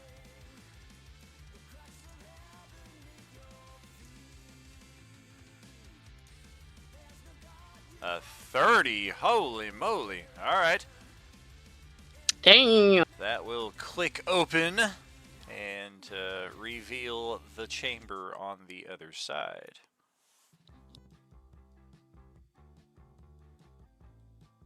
Well, looky what we have here. It's a room with a bunch of stone stools set equidistant around a bubbling cauldron of some curious noxious green liquid that just comes pouring out of the open doorway as a horrible stench to any of you who can claim to have a sense of smell. It's Krill's grandma. Grandma, Oh, this is what you damn. mean. I did not want to. Oh, that cute little guy. Oh, is that a frog? I On can her see hat. if there's a resemblance. It's a little something, yeah. It's hard to tell. What kind of potion are you trying to use there, Tony? Superior healing. Superior would be 8 die 4 plus 8. And yeah, that's just an action or a bonus action. Outside of combat, you can always just use an action for that, and I believe that would get you 40 hit points back flat. I'll take that. You can do the same thing in combat if you wish, but of course actions are more sparse in those limited combat rounds, so typically if you can wait till you're outside of combat, then you can just freely kind of max potion yourself back as you like. As I was starting to say there, though, I did not want to crowd this tiny chamber with all of the witches that are in here, but there are 7 of them. That is why the one token has a number 7 icon.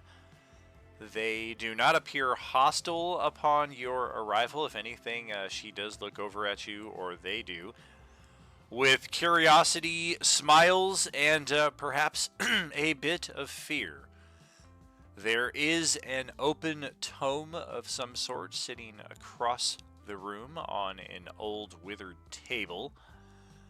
Otherwise, this is where we will pause it at 11:11 a.m. my time for a 5-minute halftime break. We will be back shortly with more Are You Gaming?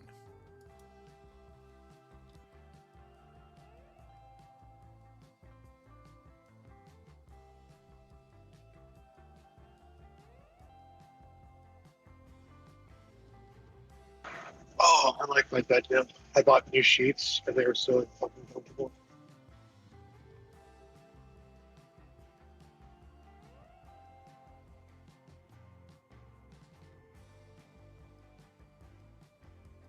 And Tony, did you add the I don't know how to say that word, periapt of wound closure to you? I didn't. I was gonna ask what that was.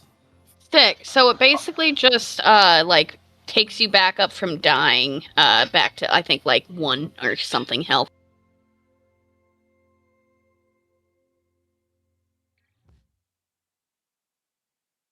Here we go. What's it say? While you wear this pendant, you stabilize whenever you are dying at the start of your next turn. In addition, whenever you roll a hit die to regain hit points, you double the number of hit points it restores.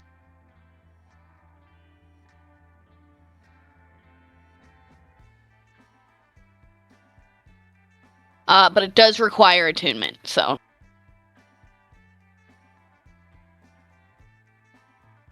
I am unfamiliar with attunement. So, I think as a normal D&D player, you get like 2 or maybe 2 attunement slots. So basically you can just like be besties with a magic item and use it. You get 3. 3. Yeah, you get 3. I was saying, you know how they gave you some magical items last game, like that whatever they gave you as a magical focus. Oh, Yes. the Bloodwell vial. Yeah, something like that. Yeah. We'll take it into slot.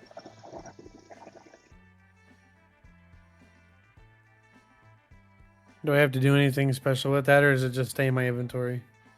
Just stays in your inventory. And then you just also have to remember that you have it. Nice. Thank you. The way that Yeah. I do my attunement is I put like a little asterisk next to the name of the item. Yeah, as long as you have it checked on your inventory, it should go ahead and activate its bonuses. Does that sound about right?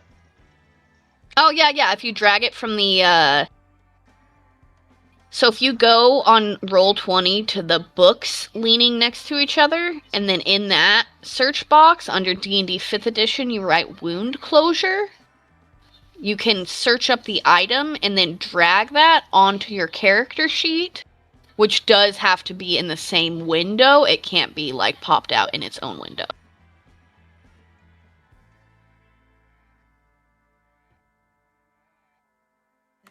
Okay.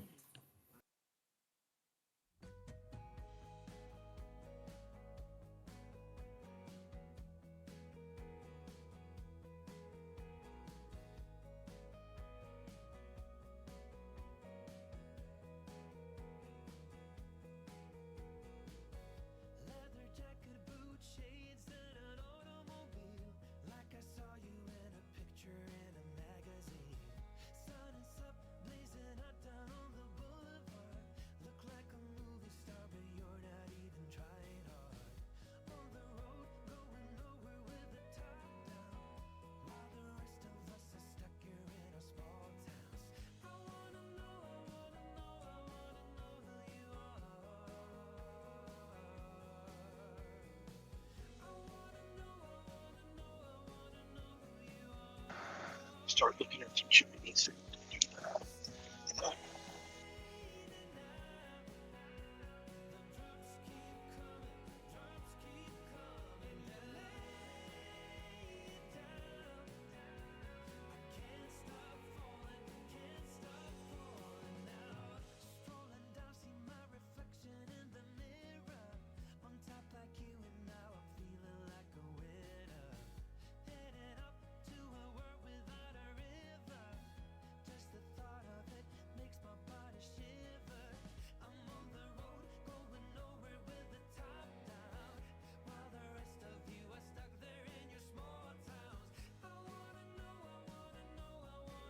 Well, what brings all of you into our cauldron room?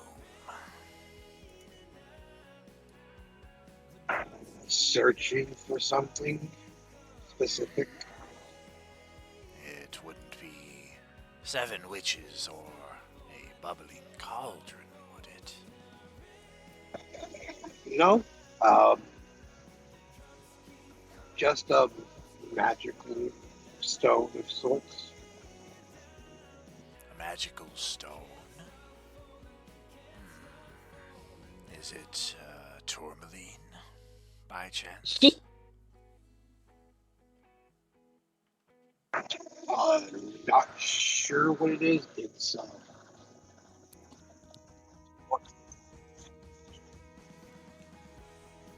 I'm sorry, son. I didn't quite catch all of that. Come closer. We won't bite. Unless you force us to.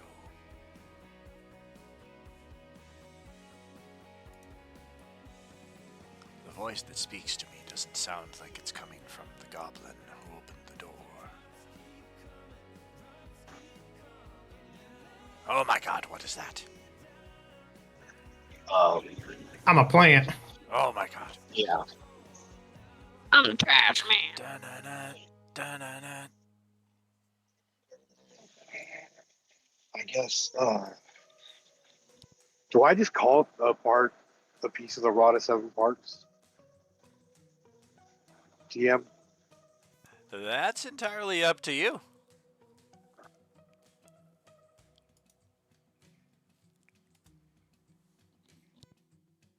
Can I do an insight check to see what kind of alignment there are, or anything like that?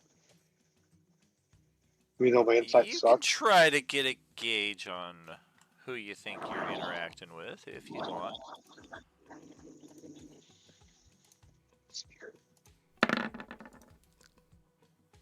Ooh, I am going to inspo and force point. So 2D, or yeah, so 17. And then 2D8 on top of that, right? Correct.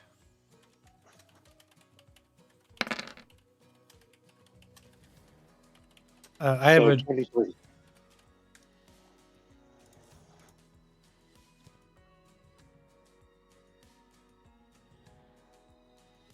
Well, beyond that they are not good, you're not really getting much of a bead whether they're more neutrally or evil inclined. Can try to persuade them to tell us if they know where the powerful magical relic that we seek, in vague terms, is within the castle, if they know anything. I'm game. Depends on how you want to approach them. Dice look pretty good. With as nice of a face as Sahar can make, which isn't the best, but She's purring. she's trying. Imagine two Puss in Boots, but with one bad eye. And full armor. Yeah, Puss in Boots. But yeah, she looks trustworthy. The Lord Strahd was known to collect many items of interest, but it has been rumored these past several days that after many an eternity of torment, he has finally met his end. The Oh!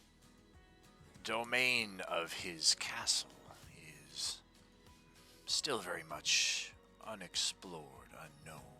Only he truly knew the secrets of every corridor, every secret, every item contained within.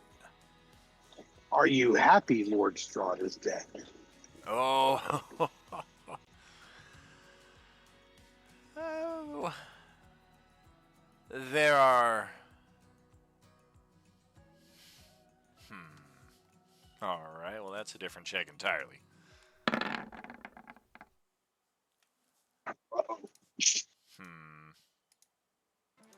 Yeah, maybe they hate their landlord. They kind of look around at the group, and they're not sensing anything from most of you. If anything, they're sensing something from Krill. But nevertheless, they feel brave enough to speak that there were no tears shed in this coven at the loss of the Lord Vampire. Fair enough.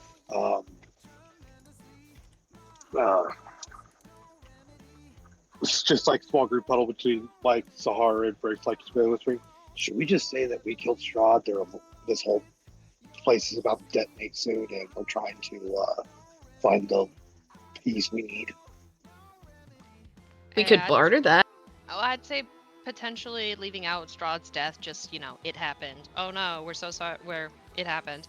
But the end of their realm, that might be a little threatening. They might not want to have that. And then obviously we're gonna need the relic because even bigger, badder things are coming.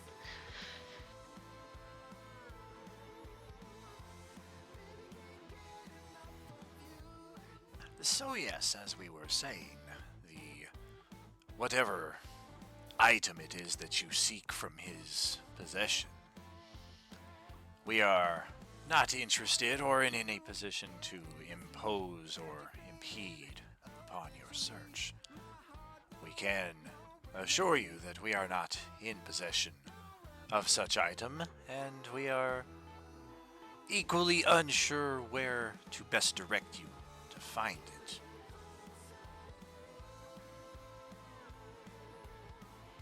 Have you ever heard of the Rod of Seven Parts?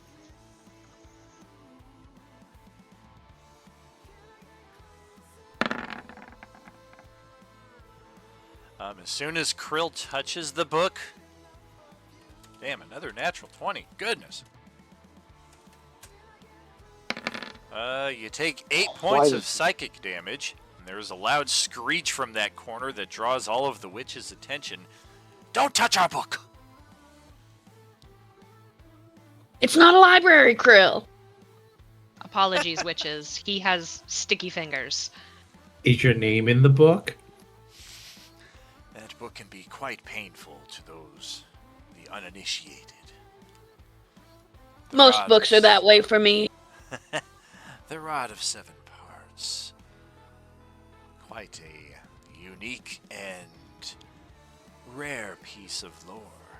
I suppose our question would be, how is it that one such as yourself comes to know of it? Been tasked to find one of the pieces. It's here, somewhere in this castle. This is the item that you are inquiring to its location, then?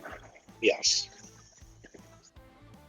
You believe this will help fend off the energies of Strahd's widow, or to what purpose do you seek it?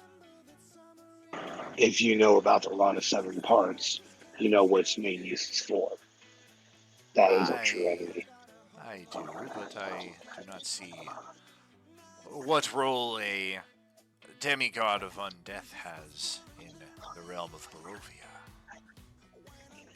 Well, not much of a role anymore, because the Lord Strahd was working for him. The Whispered One. Strahd worked for someone. Now I know you tell tall tales. He doesn't lie. Corroboration does not dispel the air of distruth such statements bring to our ears. Well, I could also tell you another truth from Strahd's widow.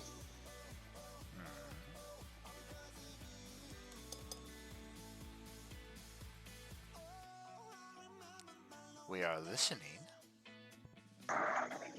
Well, Strahd's widow obviously went a little crazy. Little. She's heartbroken. Yeah, she seeks to spread that misery. And she seeks to spread it across the entire realm by making it no longer a realm.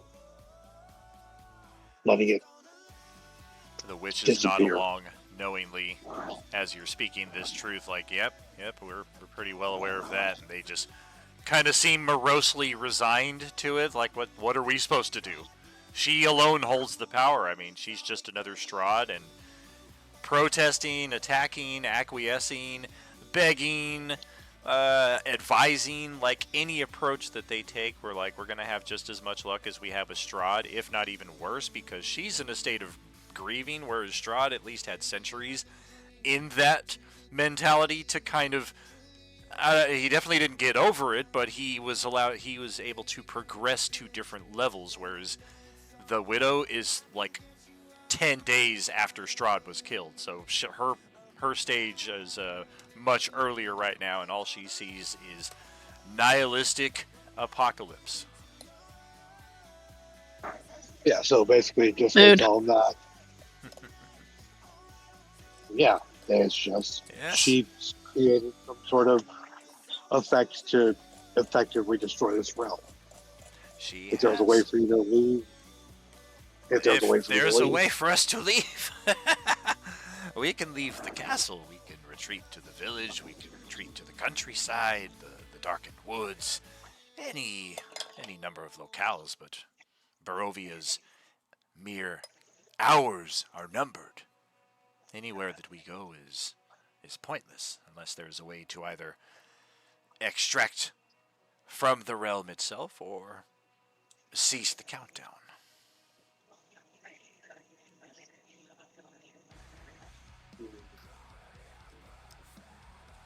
Hold on, group over here.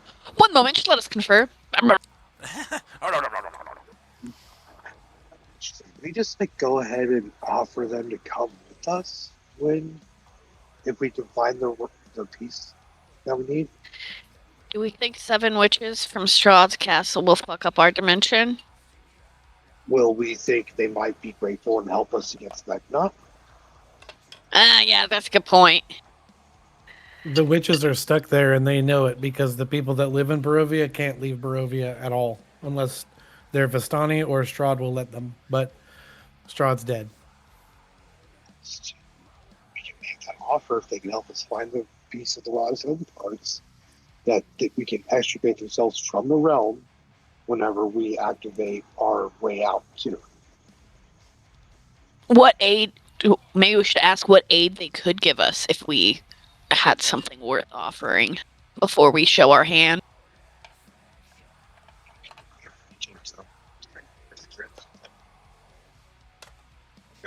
I feel like the mic is on, but I cannot hear you. Sahar, could you go ahead and use your persuasion to help us out? My throat's starting to hurt. Oh, yeah, I'll do my best. We'll break from the huddle, and Sahar will turn back to the witches and be like, what if we could, perhaps, with a bit of luck, free you from this realm and its doomed ending, in exchange for a little bit of aid in our cause. No great price for you guys, but we'll do our business, and maybe we'll try and get you fine ladies out of here. They kind of look to each other almost like they're speaking telepathically for a few moments before the primary who has been speaking responds, I would say it's an offer that others have made us before, not necessarily with the same specifics. And the end result is always the same. It is not possible for those drawn into Barovia's mists to escape them so easily. Intentions, existing abilities, confidence aside. It would seem that you are offering that which you do not have, which we express thanks for your being plain about it. You do not promise, you do use words such as potentially, possibly. We would be curious what it is that you require from us. us. We do not know where the item is, and if we believed you wholeheartedly that you could get us out of here, should we provide you the location of it, we would absolutely do so. But again, we do not know. You're a coven of witches. Can't you perform a spell to locate the object? Perhaps with many hours and days of preparation, but as I understand it, this is Barovia's last and final day.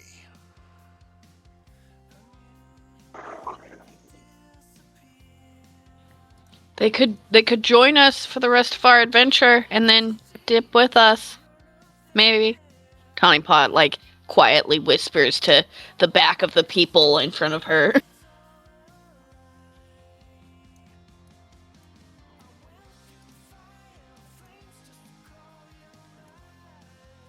Did Strahd keep a written account of any of the relics that he keeps inside the castle?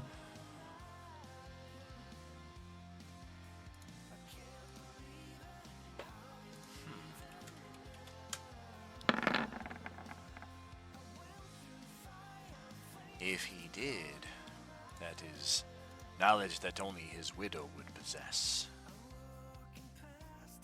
One of them sarcastically adds, good luck getting any information from her.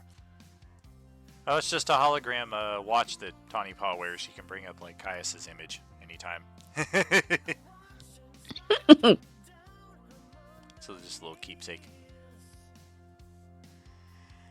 Go ahead there, Diego. Chug-a-lug. Healing potions will get you 10 back each. A greater will get you back 20. And then anything beyond that is you're really just drinking it for the taste because you're not down that much.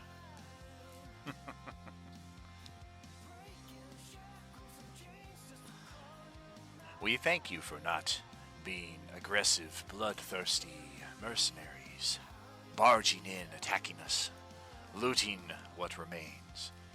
We have no hesitation or doubts in our minds that such a contest would end in your favor. We will do what we are able to help you. What we are able to do in that respect may not be of the greatest benefit to you, but this is our section of the tower. This is our laboratory that you find to the south. All the items, potions contained within are the results of our experiments.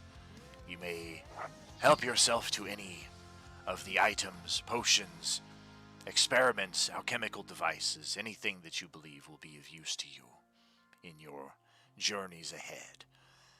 The trapdoor on the floor. You will only be able to access it if you give it 3 sharp knocks in quick succession. There is a mechanism on the inside that will unlock and allow you access.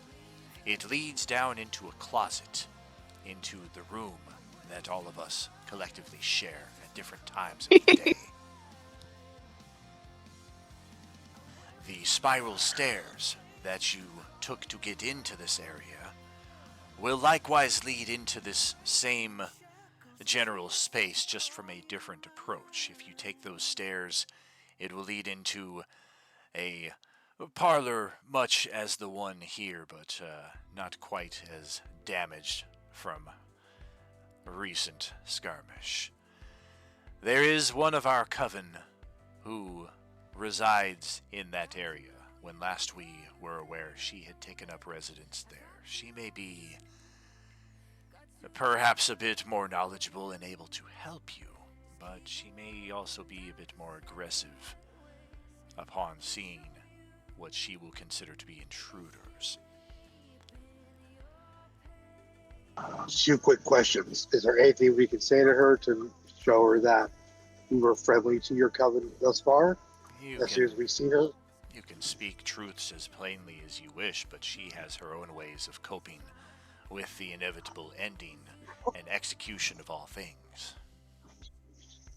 Another question. Some of our party members were attacked by a new type of, an orange Undead? zombie. Undead, yeah. and they left them with lingering wounds to their constitution and strength. Do you know of anything that could lift that?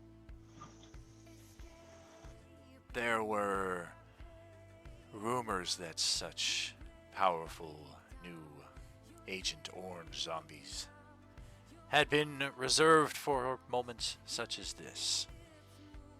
If anyone had possession of a item or some kind of remedy, it would be Strahd or his widow. Deeper into the tower, I would recommend.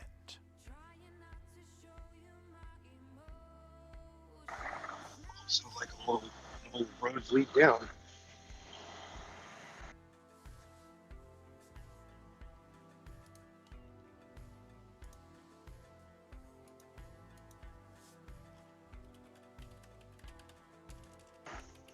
All right, guys. Think we got enough out of here?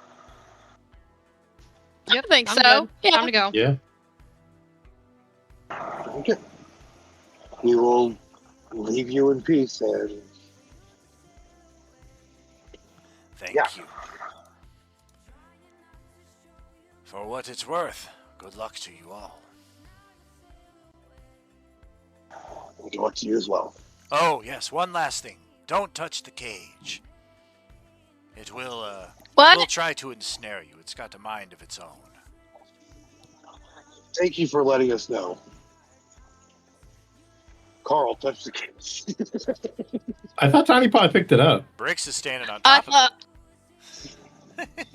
Tawny Paw said she wanted it. I don't remember hearing her say that she grabbed it, though.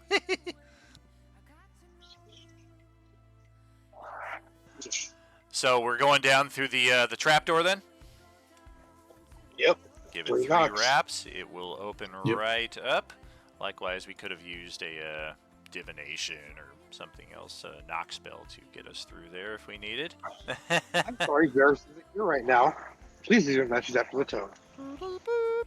Marijuana affects the memory. Well, we're going to have a very cramped quarters here on the other side, so I am in fact going to stack all of your tokens into one place here. Oh, Tawny Paw still... I'm out of here! Alright, let me copy you all there, and let's go...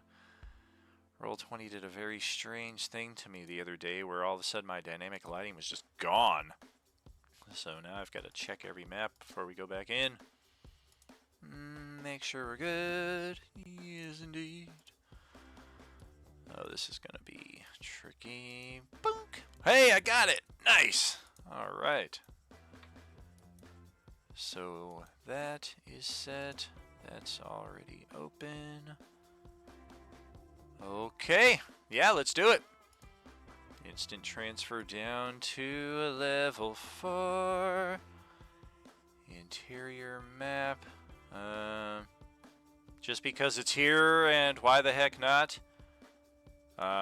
Here's what's going on outside right now. We needed this. Yes.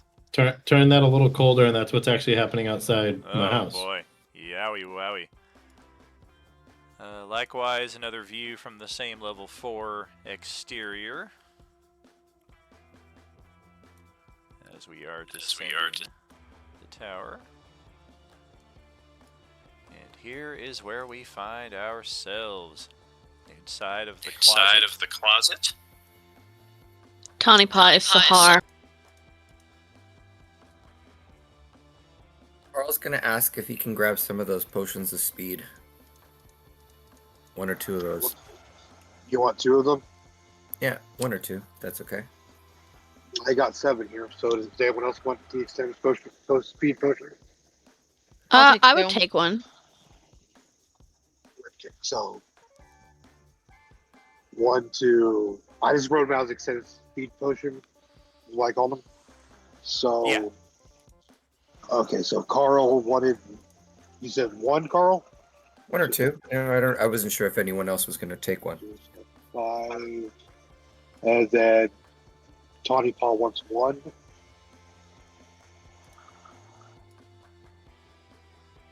Tawny? Yeah, one for me. Okay, so that leaves bring it down to 4. And then Sahar, you said you wanted 2? Sure, unless somebody else wants one. I want Okay, 5. what else? We don't have that many. Red, we don't mix uppers and downers. Damn it. Hey, this room's pretty Does any- bitchin'. Yeah, Krill's got the right idea. Get up on this Does bed. anyone else? Does anyone else? Any objections? Because I'll leave you 2 left. Quill jumps on the bed. Oh, this is a very interesting. Tawny would Huh? Tawny would take one more. Okay, so I'll leave you with 1, and then Sahar gets 2, and Tawny gets 2, and Carl gets And of 2. course, if anyone else needs one while I've got them, Yeah. you can ask. Remember, with the extended, it lasts for 5 minutes, but whenever those 5 minutes are up, you're going to be stunned for 5 rounds. So, Nice. you think Couch lock. throughout my toddlers. Oh yeah, no, that's not the nice. That's the oh nice. The resigned to it. Okay, it's perception check. Anything in here worth interesting? It's a very nice room. Like, you weren't expecting the witch's digs to possibly be this opulent, but This is their bedroom. Damn. yeah, this is where the witches this is where they sleep at night. But at the same time, All 7? yeah, they sleep in shifts. It looks like one of them. They all cuddle up. Yeah, one of them probably takes the divan here. There's another divan here on the side, another one right there, and then the queen-sized bed right there. But the room is definitely musty. It's definitely had a lot of rain brought into it from the outside. It's definitely been occupied for a long time by these witches who don't appear to spend a great amount of time in the, you guys haven't seen a single shower in here since you've been in, so aside from the ones coming Is it stinky in here? it's pretty musty. I would want to do a perception check and arcana check on the door to make sure it's not trapped. Narcotics check. Yes. Quill wants to looking for anything important that we might need in there. You can roll perception. Yeah, anything under the bed? Perception, arcana. There are carnivorous dust bunnies under the bed. Oh god, they got me! Tawny Paw gets sucked underneath. Krill is reaching underneath the pillow and finds something that his eyes go wide, and then he immediately retracts his hand and is like, no, we're just going to leave that there and never make mention of it ever again. Do you want me to fire splash your hands, Krill? Where's the Purell? What'd you say, Tiny Bar? I was joking that I could fire splash your hands to burn off the first layer of skin after you touched whatever you found under the bed. It wouldn't work. I got the boom of fire thing, so I'm immune to fire. Oh, nice! Oh, that's perfect! Oh, yeah, it'll just get the germs then. The door is neither trapped nor magically enchanted in any way. Hey, look what's in here. Before we advance, let's take a look at it from this angle. Our characters are technically entering from the far side of the room over here. The door would be just around the corner from these shelves of books. And then standing here in front of the table, in front of the chess set, near the windows. Going back to that, level 4, interior. There we go.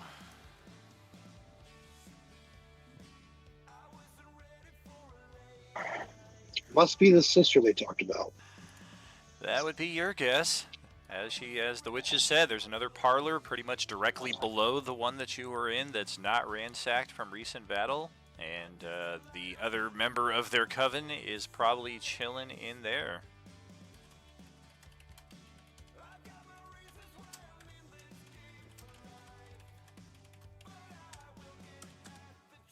So who's going to be nice and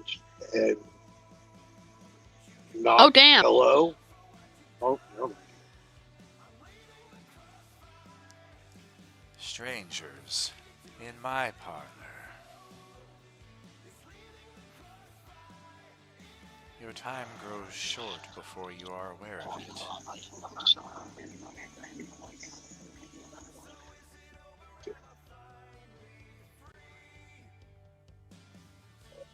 Hello? Ah, one of you speaks.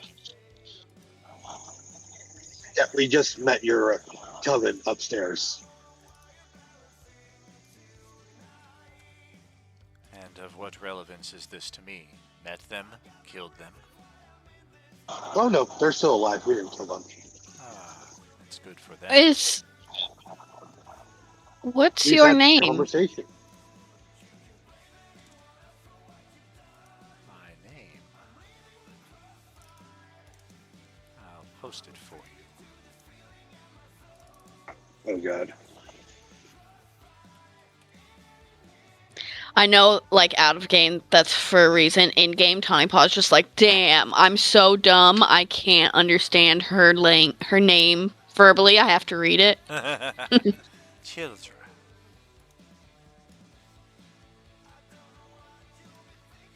That's not Strahd's. No, that's not Strahd's widow, right? It's No. definitely not. All right, Strahd's widow walked away sadly. Actually, you guys walked away from her. She kind of taunted you guys to do something, and then you were all like, well, time's running short. Let's get to the castle.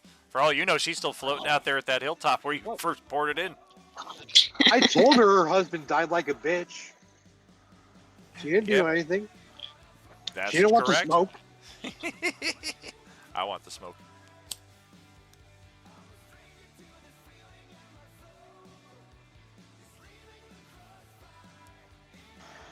So we're just trying to find something, and then we'll be on our merry way. What makes you think I'll just let you proceed? Perhaps. Do you? As a blood witch, I require your blood. Oh, Jesus. I have, like, sap, not blood. More. Bricks, Actually, he swap has with me. 4 of 4.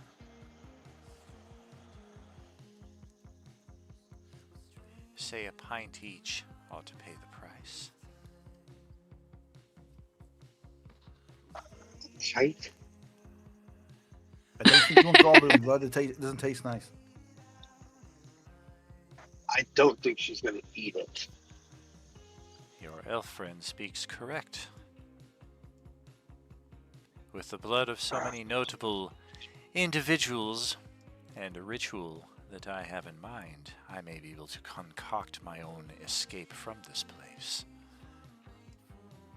With such benefit on my side, I might be persuaded to better direct your path forward. Question, DM. How many hit points is a plant of blood to me? 241. Screw she just you! wants to kill us. And Oh, then no, in the Sahar end, could survive that. It was just Bricks and Sahar. Oh, and Bricks, yeah. No, for From when I was Sahar, looking around. for Sahar, it's 306.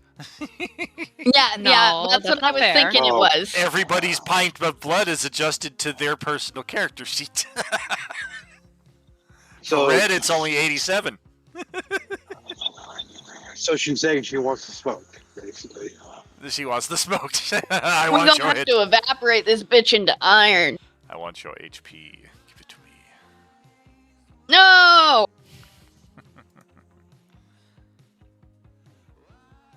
Well, I guess there's no choice. She wants to smoke. All right, Red, give her the joint. Oh, who's at my front door? Oh, that's who's supposed to be at the front door. All right. So what else? Are we thinking we're rolling initiative? All right. Apparently. I'm joking with that. Here's my character. So she wants to kill us. She doesn't want to kill you. I mean, I'm just, of course, joking about a pint of blood being that much HP. That would be ridiculous. Okay. Well, I was gonna say because of my ability to regain hit points, couldn't I just give her all the pints she needs without taking any other person? Yeah, exactly. You just do a Wolverine and do a quote unquote self-sacrifice, knowing that you're gonna just regen the HP anyway. Yeah. It's so noble. A few of us can regen HP, so we can do it together. Wolverine and Deadpool together. Oh man, to the theme song of Madonna. I regen 16. You regen 6. It's still regen. Anything that'll get you back to 1 is good enough. But seriously, she does want a blood sacrifice. Not necessarily like somebody dead, but she does believe that if she's got 9 heroic sources of blood, because she's detecting a lot of good in this group right here, then she's pretty confident that she's going to be able to concoct a path out of here for herself. And again, in the spirit of that, she might be willing to help you out towards whatever it is that you're doing here. She doesn't seem to know what that is yet, but she's already making an offer before that. And she doesn't seem to give a fuck about those other witches, right? Not so much. She acknowledges their existence, and she's like, oh, good, they're still alive. All right, whatever. So, back to my original question. How much does a pint of blood cost from hit points? So,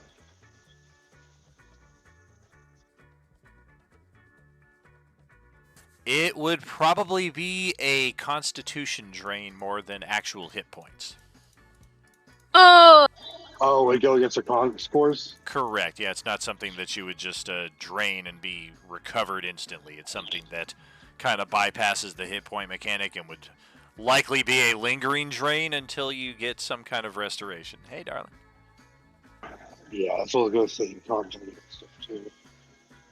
Yeah, we have people that So, already have bad con. Yeah.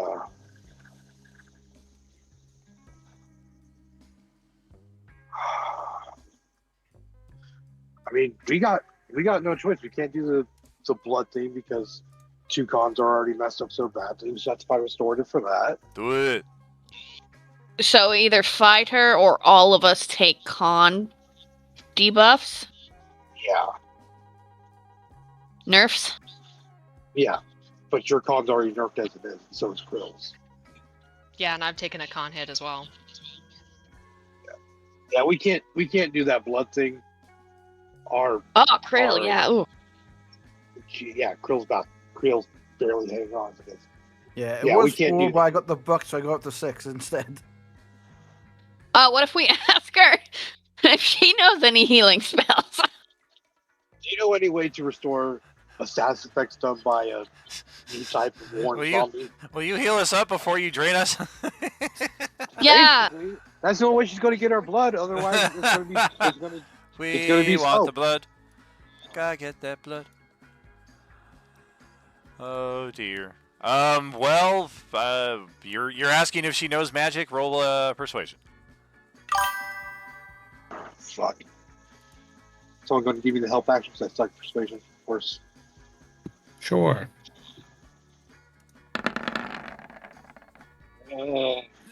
16. Shit.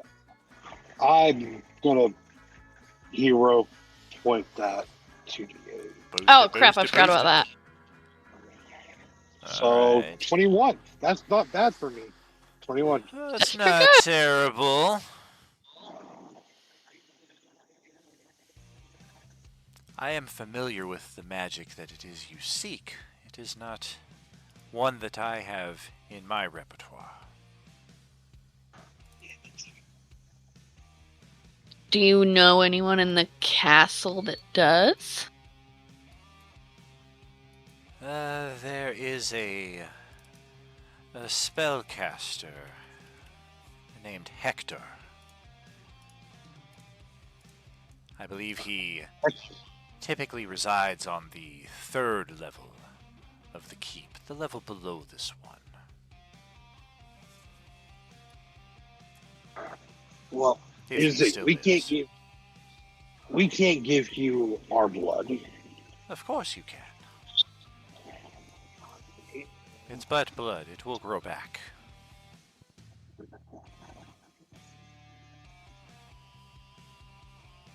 Hey guys, let's see what are we thinking.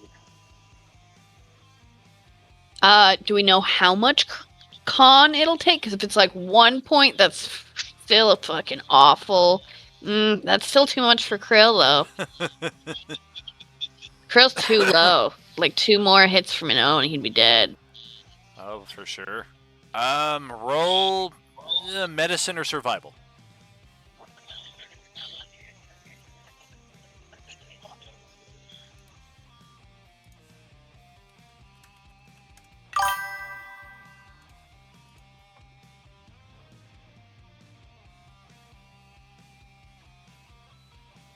Whoops.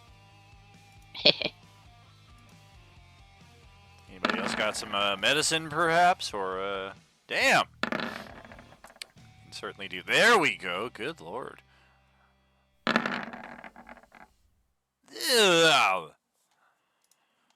All right. Well, you're guessing it's probably going to be a 1 die 2 Constitution drain.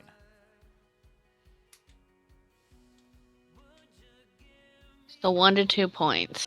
Mm-hmm. Flip a coin. Or just roll any die and divide it by half. And then we can either get over there. Are we all okay with losing either 1 or 2? Or do you guys want to do battle? What do you think? Well, if this other guy's not alive, we're screwed. True. Oh, that's true. Does anyone know how to make zombies here? Oh, wait, we can't do that.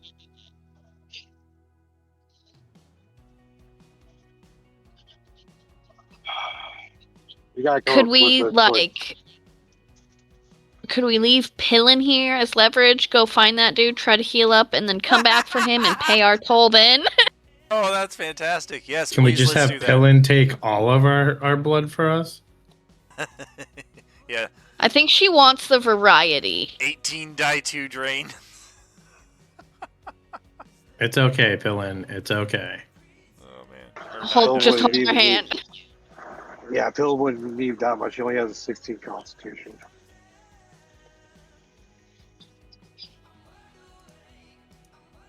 Yeah, let's ask her. Hey, can we just come back in a little bit, maybe? Let's go see this other guy so we can get ourselves healed up, get our party members healed up. Then we'll come back here, talk to you about If it. Hector is still alive, he is likely going to require a deal of his own. If I let you past, what guarantees do I have that you'll even return? You have my Pinky written honor promise? as a soul. We're not leaving a soldier behind. You have my word and honor as a high elf. Give you a pinky promise. Pinky promise. That might work with me, bro, but not with the Barovian witch. Some sort of bond. You're a blood witch. Don't you have some type of blood bonding spells that curses the other person? They don't do what they say. Blood brothers. You seem to intuit a lot about me without knowing much about me. I study lots of arcana and history. If you are openly consenting to such a thing, I could put my mark upon you. Fine, I'll agree. What would that entail?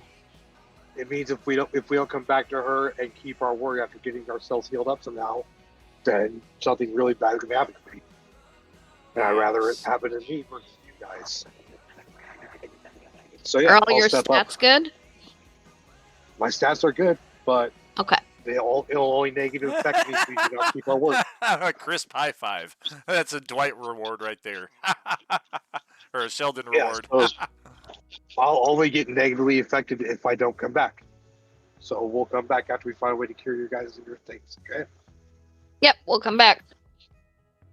So yeah, I'll step up and offer myself for this blood deal.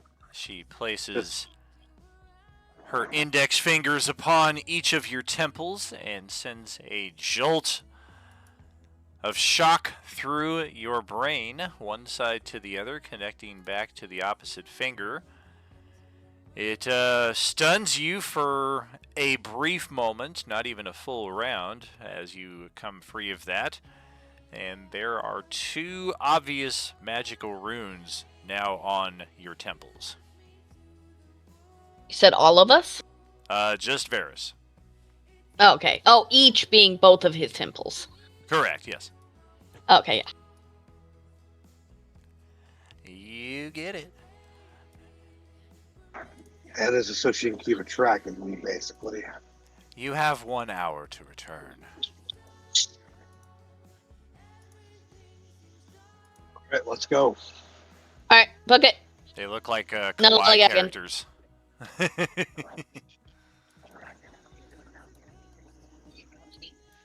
The spiral stairs behind me to the south will descend to the next level.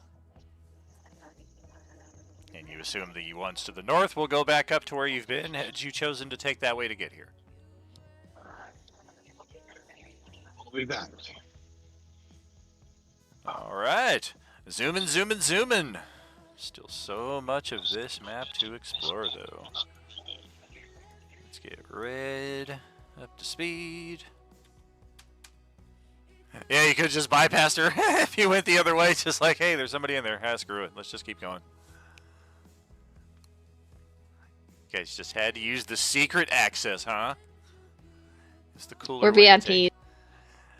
take. Speaking of which, the closet was as nondescript as it appears. The only item hanging in there was a single old decrepit robe on one hanger, which your passive perceptions, investigations as you went through there would indicate it to be, okay, this is the hanger that you pull to access the trapdoor from this side. That's the only reason why they have the robe here, is kind of a way of reminding themselves, because otherwise they might get stuck in here and be like, which one is it?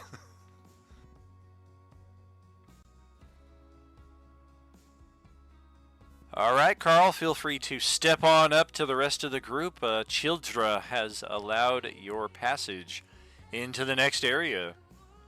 But unlike the previous room, I'm not going to be controlling your character here, so you have to go by of your own volition. West out the door, and then north past the villainess. She gives you a high five as you go past. Curse! Hey, there we go. There's the party, all going down the spiral stairs. It's a shame we don't have a single character from the Tuesday party in this group, because Spiral Staircase is kind of their gig.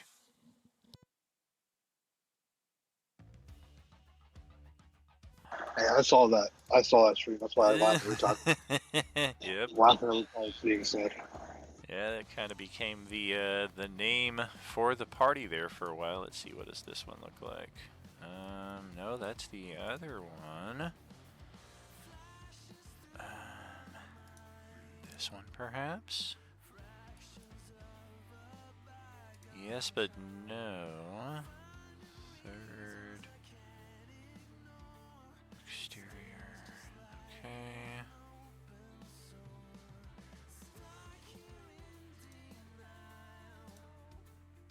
Oh, we already did that.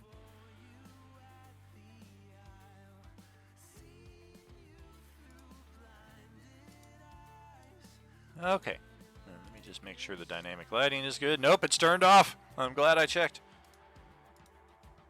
That would have sucked. Look, everybody, we see all of it. Go, go, go, go, go. There's the gem. He only put it on level 3. He thought we'd go all the way to the bottom.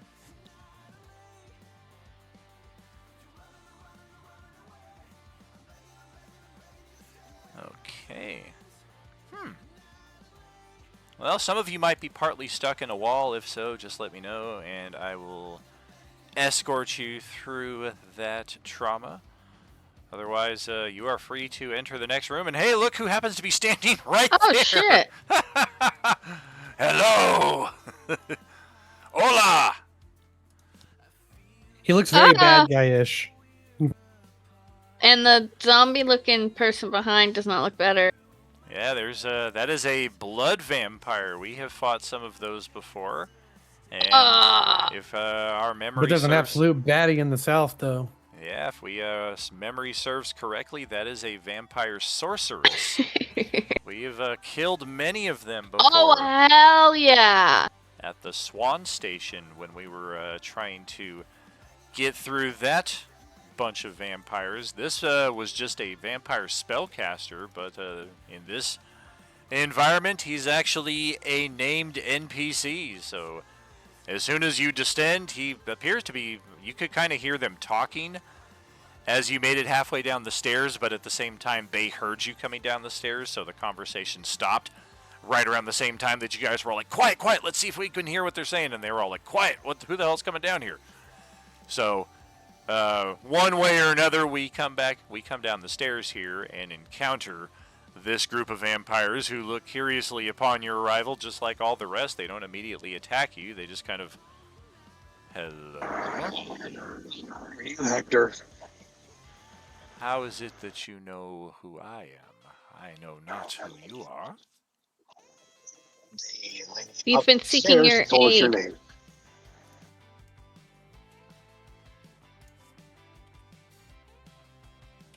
This one here seems so concerned at your arrival that she just lays back into this chair here and starts facing the fireplace completely away from your group.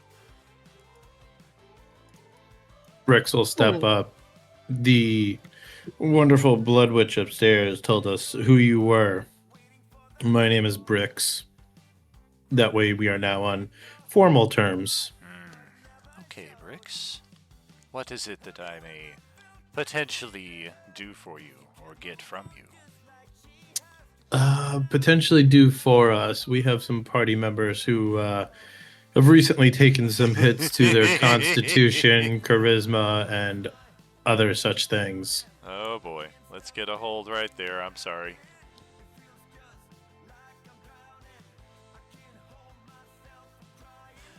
Krill checked out the next chamber over here, and there is something unfortunate over there.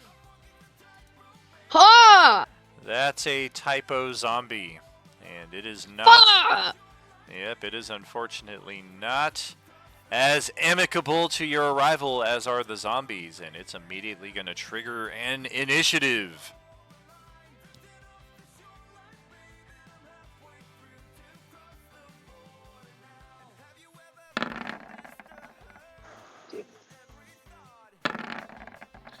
Oh, I think I have initiative, or I have advantage on initiative rolls, but I don't know how to do that. So if you go to the gear where it says core bio spells. Oh, she's already set, actually. Oh, never mind. Oh, I then. am? I just suck? Yep, if you hover over the number, you can see what you rolled. It rolled 2 die 20, you got a 4 and a 9, plus your 6. Jesus. Alright, well, I'll take that then. I'm glad it's set up. Varys is above Carl on initiative. Youch. All right. At least I'm not dead last this time. Oh boy, typo. Let's check. Oranges and other undeads. Okay. Wait a minute. How come Varys didn't appear? Why is Varys at an 18? That's weird. Until it does it sometimes if I roll them too quickly, it will populate Pillar's score under Varys. Yeah, it didn't put Pillar in there at all. Yeah, but Varys did get a 26.22. Right, okay.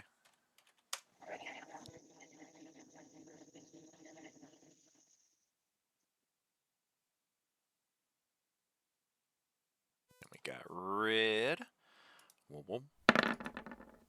Okay. And we got Hector.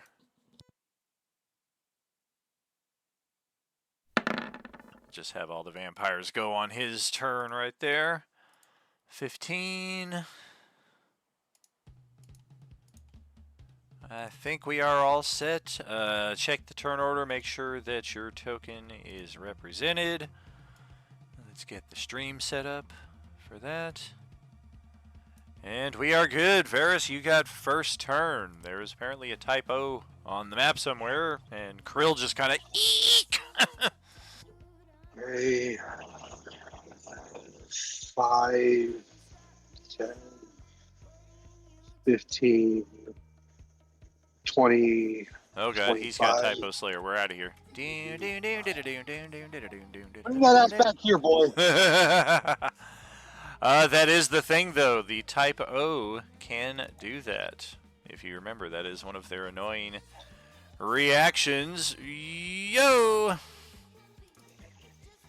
I haven't changed all of the Type A or Class A to Type O verbiage, but I just copied the Type A just like I always do and then add new features to them, and that makes the next ascending order. But then in the process, some of the things still show outdated. Oh, you're breaking up there, buddy. What's up? So wait, did it really move away from me that quickly? It does, but I'm not certain which way I'm going here. I'm chasing his ass. I hope so. Let me roll an intelligence check. Oh, dear God! Well, okay. I mean, it's a zombie. What did you expect? I mean, I rolled a natural 1 and got a 5, so it's got an 18 intelligence at least. I expected much better. Alright, so again, we do not provoke tax opportunities, so that is 20, 30, 40, 50, 60. We're going to go all the way over here by the fireplace. And then that is our reaction. So, Varys, it's your turn. Still. 40. 5. So that was 30 get there, 40 get there, 45, 50, 55, 60, 65, 70. Oh no, he's out of range. Whatever shall I do? And he's that far away from me. How can I get closer? Oh, that's right. I can do this as a bonus action. So I use my bonus action to take the dash action and get back to it. And I'm attacking it. Like, what? Really?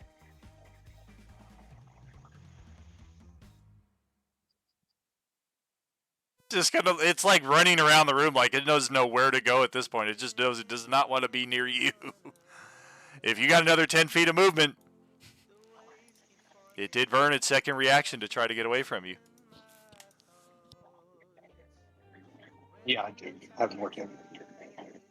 It's fine. This vampire here is laughing her ass off at this going on right now, just watching this chase go down in the room. Is he going to move again, or is he done?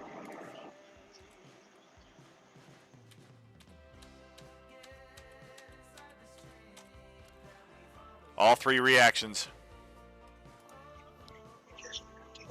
40 feet or whatever. So. Doing what now?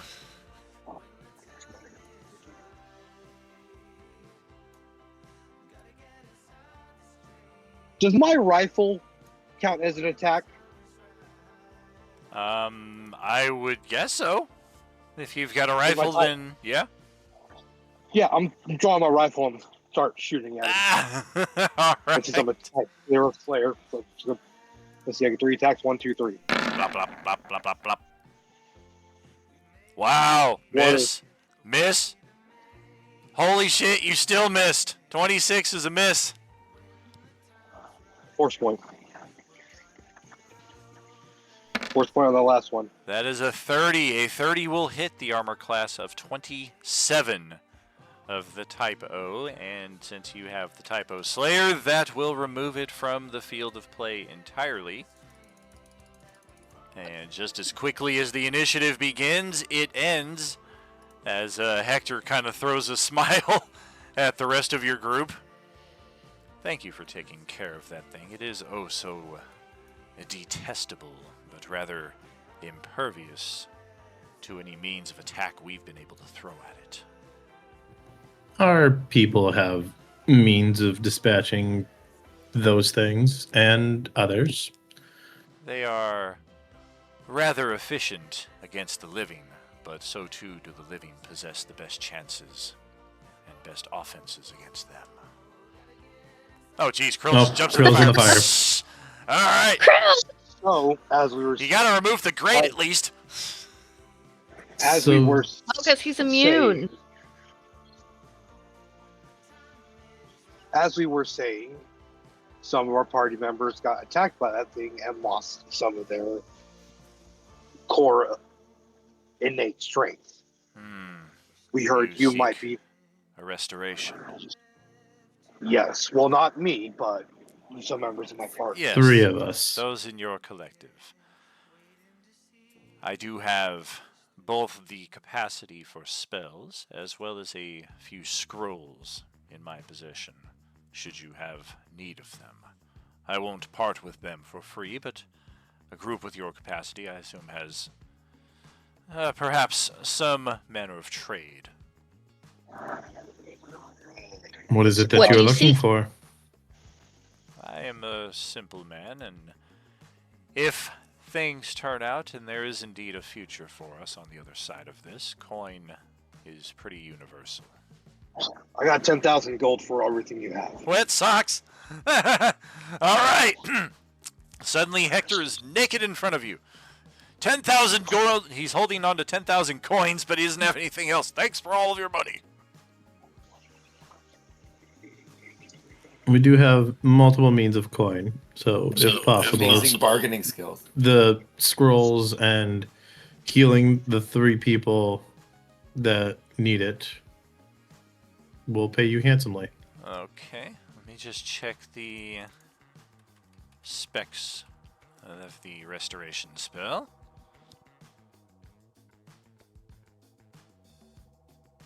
$35,000 gold. Woo, woo, woo.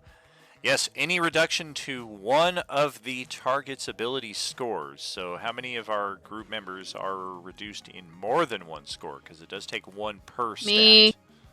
Me. But my charisma is not as bad as my constitution is, so I'd prefer my con to be healed. Both of mine suck. It's okay, yeah. We can just buy scrolls. Yeah, if you've got access to cast it yourself, that'll certainly be the better way. He can cast it 4 times. He's willing to burn all 4 of his level 5 slots here on restoring your group, but he can only restore 4 attributes. So I know we've got, 3 characters, but multiple attributes between, so we need to sort that out and then scroll the remainder.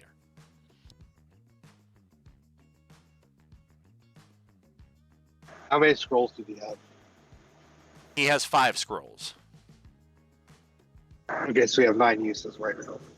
Correct. Which is the spell that does this? Greater Restoration. Yeah, he does have the Diamond Dust worth at least 100 gold pieces component. Of course, that's not required when you have the scroll, but for him casting it normally, he does have to have the components on hand, which thankfully he does. And so, Mr. Hector, it's a level 5 spell. How much are you willing to part with everything, plus your castings? Oh man, if I had one more cleric level, I could get that spell. 10,000 sounds about right. Well, you took it off my gold. The scrolls are quite rare in these parts, and the drain on my magic, while I don't anticipate having need of it, will certainly be taxing for the near future. So 10,000 for all of it? Yes. I already paid it. Oh, sick. All right.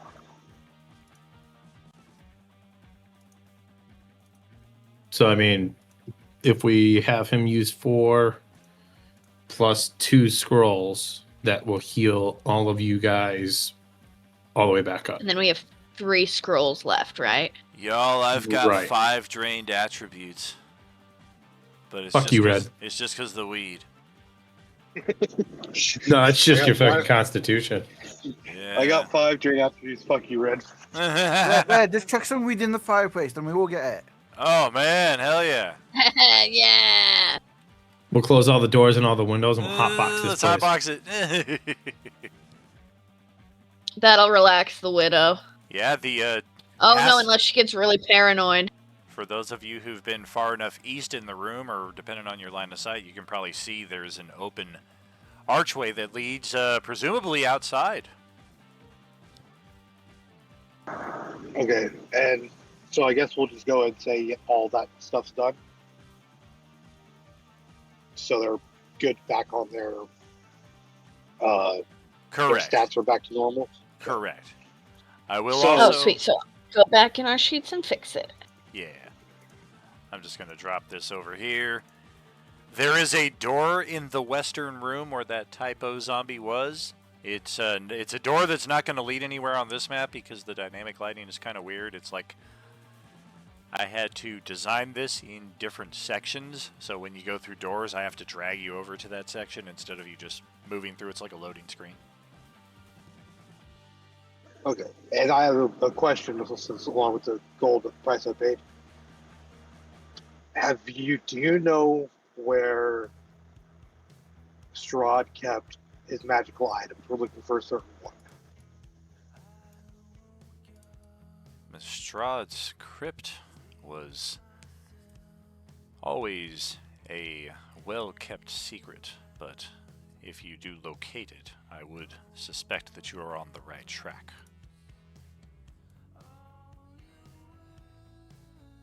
As far as you guys know, the Sunday Night Crew found Strahd's crypt back at the end of last season. Oh yeah, some of you guys subbed in there towards the end. Yeah, We tore that place apart. We did not find anything that describes what we're looking for. There are rumored to be crypts below in the sub-basement levels, if you are able to locate them. Perhaps one of those locales, or perhaps even somewhere within the castle. Strahd could have potentially kept all of his items in one location secretly within the confines, or he might have scattered them. So here's my question. What would he give? Okay, have you heard? Nah, screw it. Worst case scenario, we have to fight. Have you heard of the Rod of Seven Parts?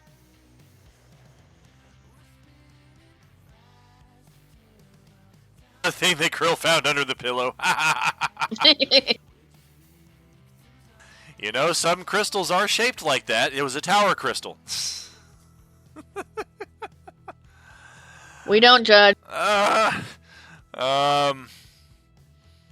Let's see here. Oh yeah, that's what I was looking up. Alright, so... Jeez. We're just going to immediately go into the Rod of Seven Parts again. Let's see if this guy knows anything about it. Yo! Yes, that is one I'm unfamiliar with. You would have to educate me. What about the other two vampires? The one who's out there giggling while chasing around doing the Benny Hill thing. Oh, there's definitely no chance. He's the most knowledgeable. No, stop. We've hotboxed. The whole map! You know, guys, I think we could just talk to her. If we just talk to her and we just ask her, and we just really ask her, I think she'll tell us where it is. Damn stoners. Well, I suppose we should head back upstairs and... Oh, yeah, we're on a timer. Yeah, we're on a timer. And pay our price before continuing down. Yeah. Oh. Hector, there's no way that I can convince you wonderful three to join us in finding this rod and potentially getting out of this place. You seek to locate Strahd's hidden treasury as well as a way out of this kingdom? I applaud your ambition. I feel we have a way. May And I if ask, you... in what capacity? We have... I don't want to say blessing of high wizards, but task of high wizards. And I believe they may see our safe passage.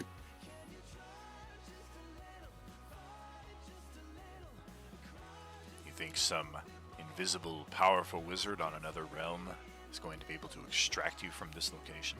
That's your escape plan? Who said they're invisible? They are not here, are they? Yeah, just because they're not here doesn't mean they're invisible. And I will speaking. spend 4 key points to turn invisible. Ah, a literal invisible. They're always with us, looks into the camera. And the Curb Your Enthusiasm theme plays boom, boom, boom.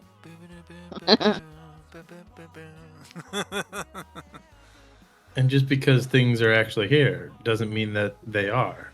Me being invisible.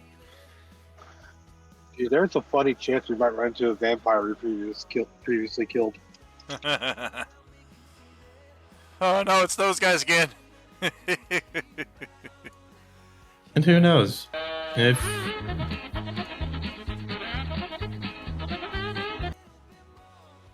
we run into somebody and you want to make them one of your pawns, they're free. They're free for the taking. I doubt you will find many members of the living within these confines who are not already within your collective. And I don't think your offer extends to those you call friends, much as I would be enticed by some of you. And what about the outside realms? Once we get out of here. A compelling offer.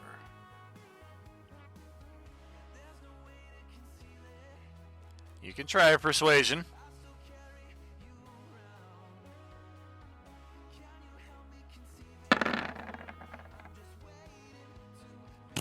I'm gonna re-roll that.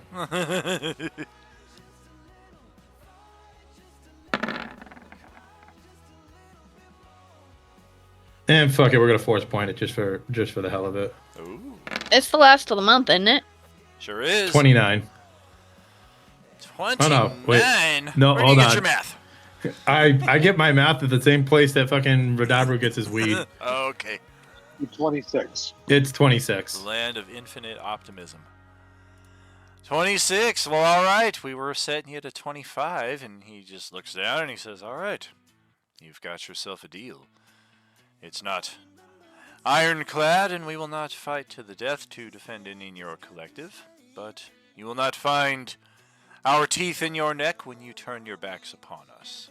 You can consider us on friendly terms for the time being. Brix extends his hand for a little bit of a handshake. He takes your hand as well, and gives it a handshake as well as a little press of the lips upon the top. Careful. I hear there's no blood in there. It's just sap. I was just curious if you tasted like sod. No. Apparently it's catnip. And to the turtle, it's weed. It's a person with intelligence. It's chlorophyll. We will be back down here after we go back up to the Blood Witch and pay a price. Sit tight. Very well. We'll see you then.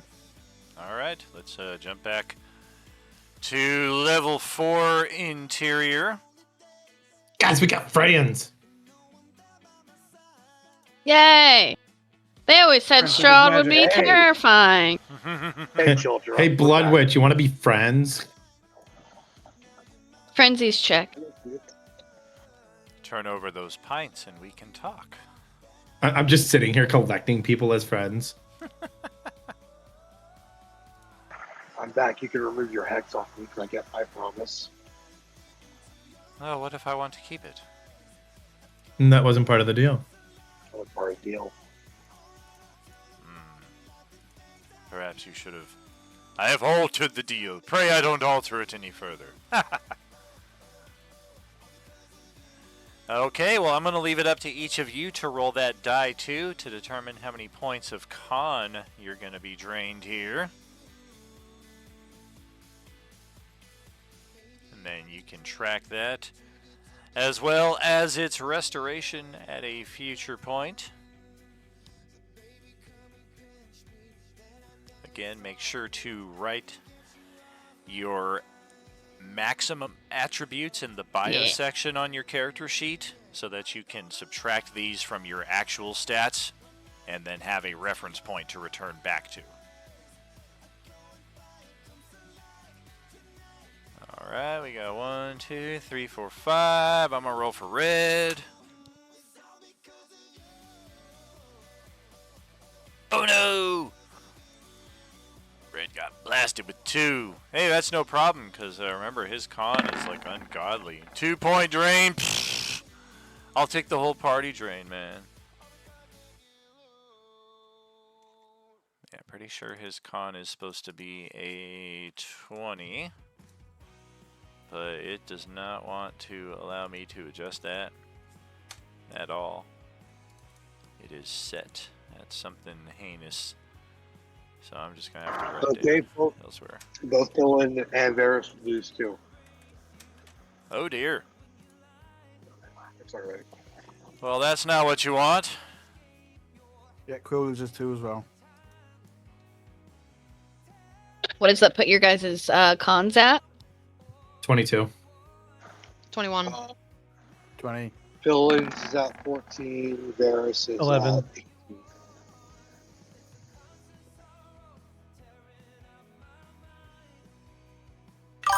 So 11, definitely stay away from those O zombies.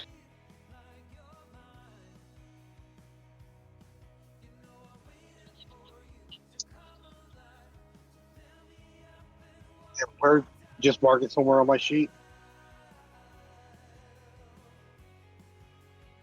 Yep. I write in my bio section what my max is, and then I adjust on my attributes area what they are, so that it goes through and adjusts all my other crap that's based on those. Good, good. I taking a picture.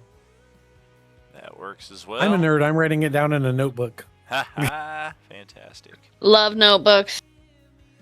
Hey, Yeah. Daniel, I don't know if you're able to do it on Reg Sheet, but if you go to his spells and hit edit, you should be able to scroll down to Constitution base and change it that way. Well, That's more of like the technical attributes. Oh yeah, sorry. It's attributes and abilities at the top. I don't know if he's got that. He's got the same character sheet. Is it in the the settings? So if you look at his character sheet, Yep. at the top it should say character sheet bio attributes. I don't know if he's got a typical He does, character yeah. sheet. Okay. So under the attributes and abilities, you should be able to scroll down pretty far down, and it should say it should have all of the where is it? It's level 1 spells. Constitution. Yeah, you can even change the actual constitution. Are you using the newer sheet? No, I'm using the 2014 sheet. Interesting. Yeah, I'm usually able to modify any of my attributes manually, and I can do that with any of them except for con. When I try to select it, it's got a blue number to it, which I've seen before on other character sheets. It's usually associated with a magic item being equipped that modifies the con, but there's like some glitch in the translation. But I've unequipped all of his magic items, and I've not been able to find... Oh, there it is. It's the 9 lives stealer. For some reason, when I equip it, his con goes from a 20 to a 1,004,415. That's more than 9 lives, I think. I think so. But yeah, the Platinum Scar for your protection, Shield +1, I can re-equip all those and he's good. Okay, so there we go. That's what it was. Yay! Glad we fixed it. Yeehaw! So our friend the witch here, as our closer for today's session, she believes, based on her observations of Strahd during the last several months of his life, if you descend all the way to the courtyard and to the western exit, there is a drawbridge that allows access from outside the castle to within. You will likely find it down at this point, as the widow has laid the castle open for all who wish to enter. Beneath this drawbridge is a chasm that is cloaked in obscuring mist. Strahd was known to spend great amounts of time down in that area, and none can quite say what it is he was doing down there. I would warrant this area worth your exploration if you are seeking something important, or was important, to Strahd while he still lived.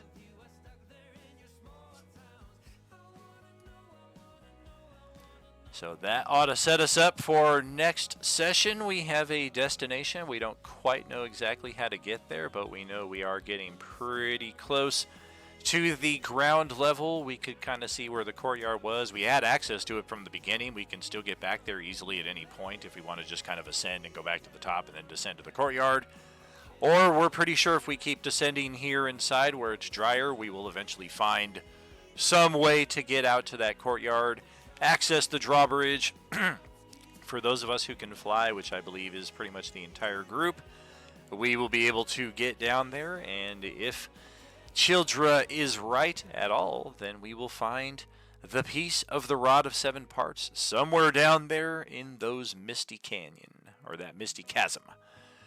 So, great job today, Swan Crew. Thank you for being here. We had a couple of little combats there, but mostly a roleplay heavy session, which may or may not be the theme going ahead, depending on which areas we access next and which approaches we choose to take.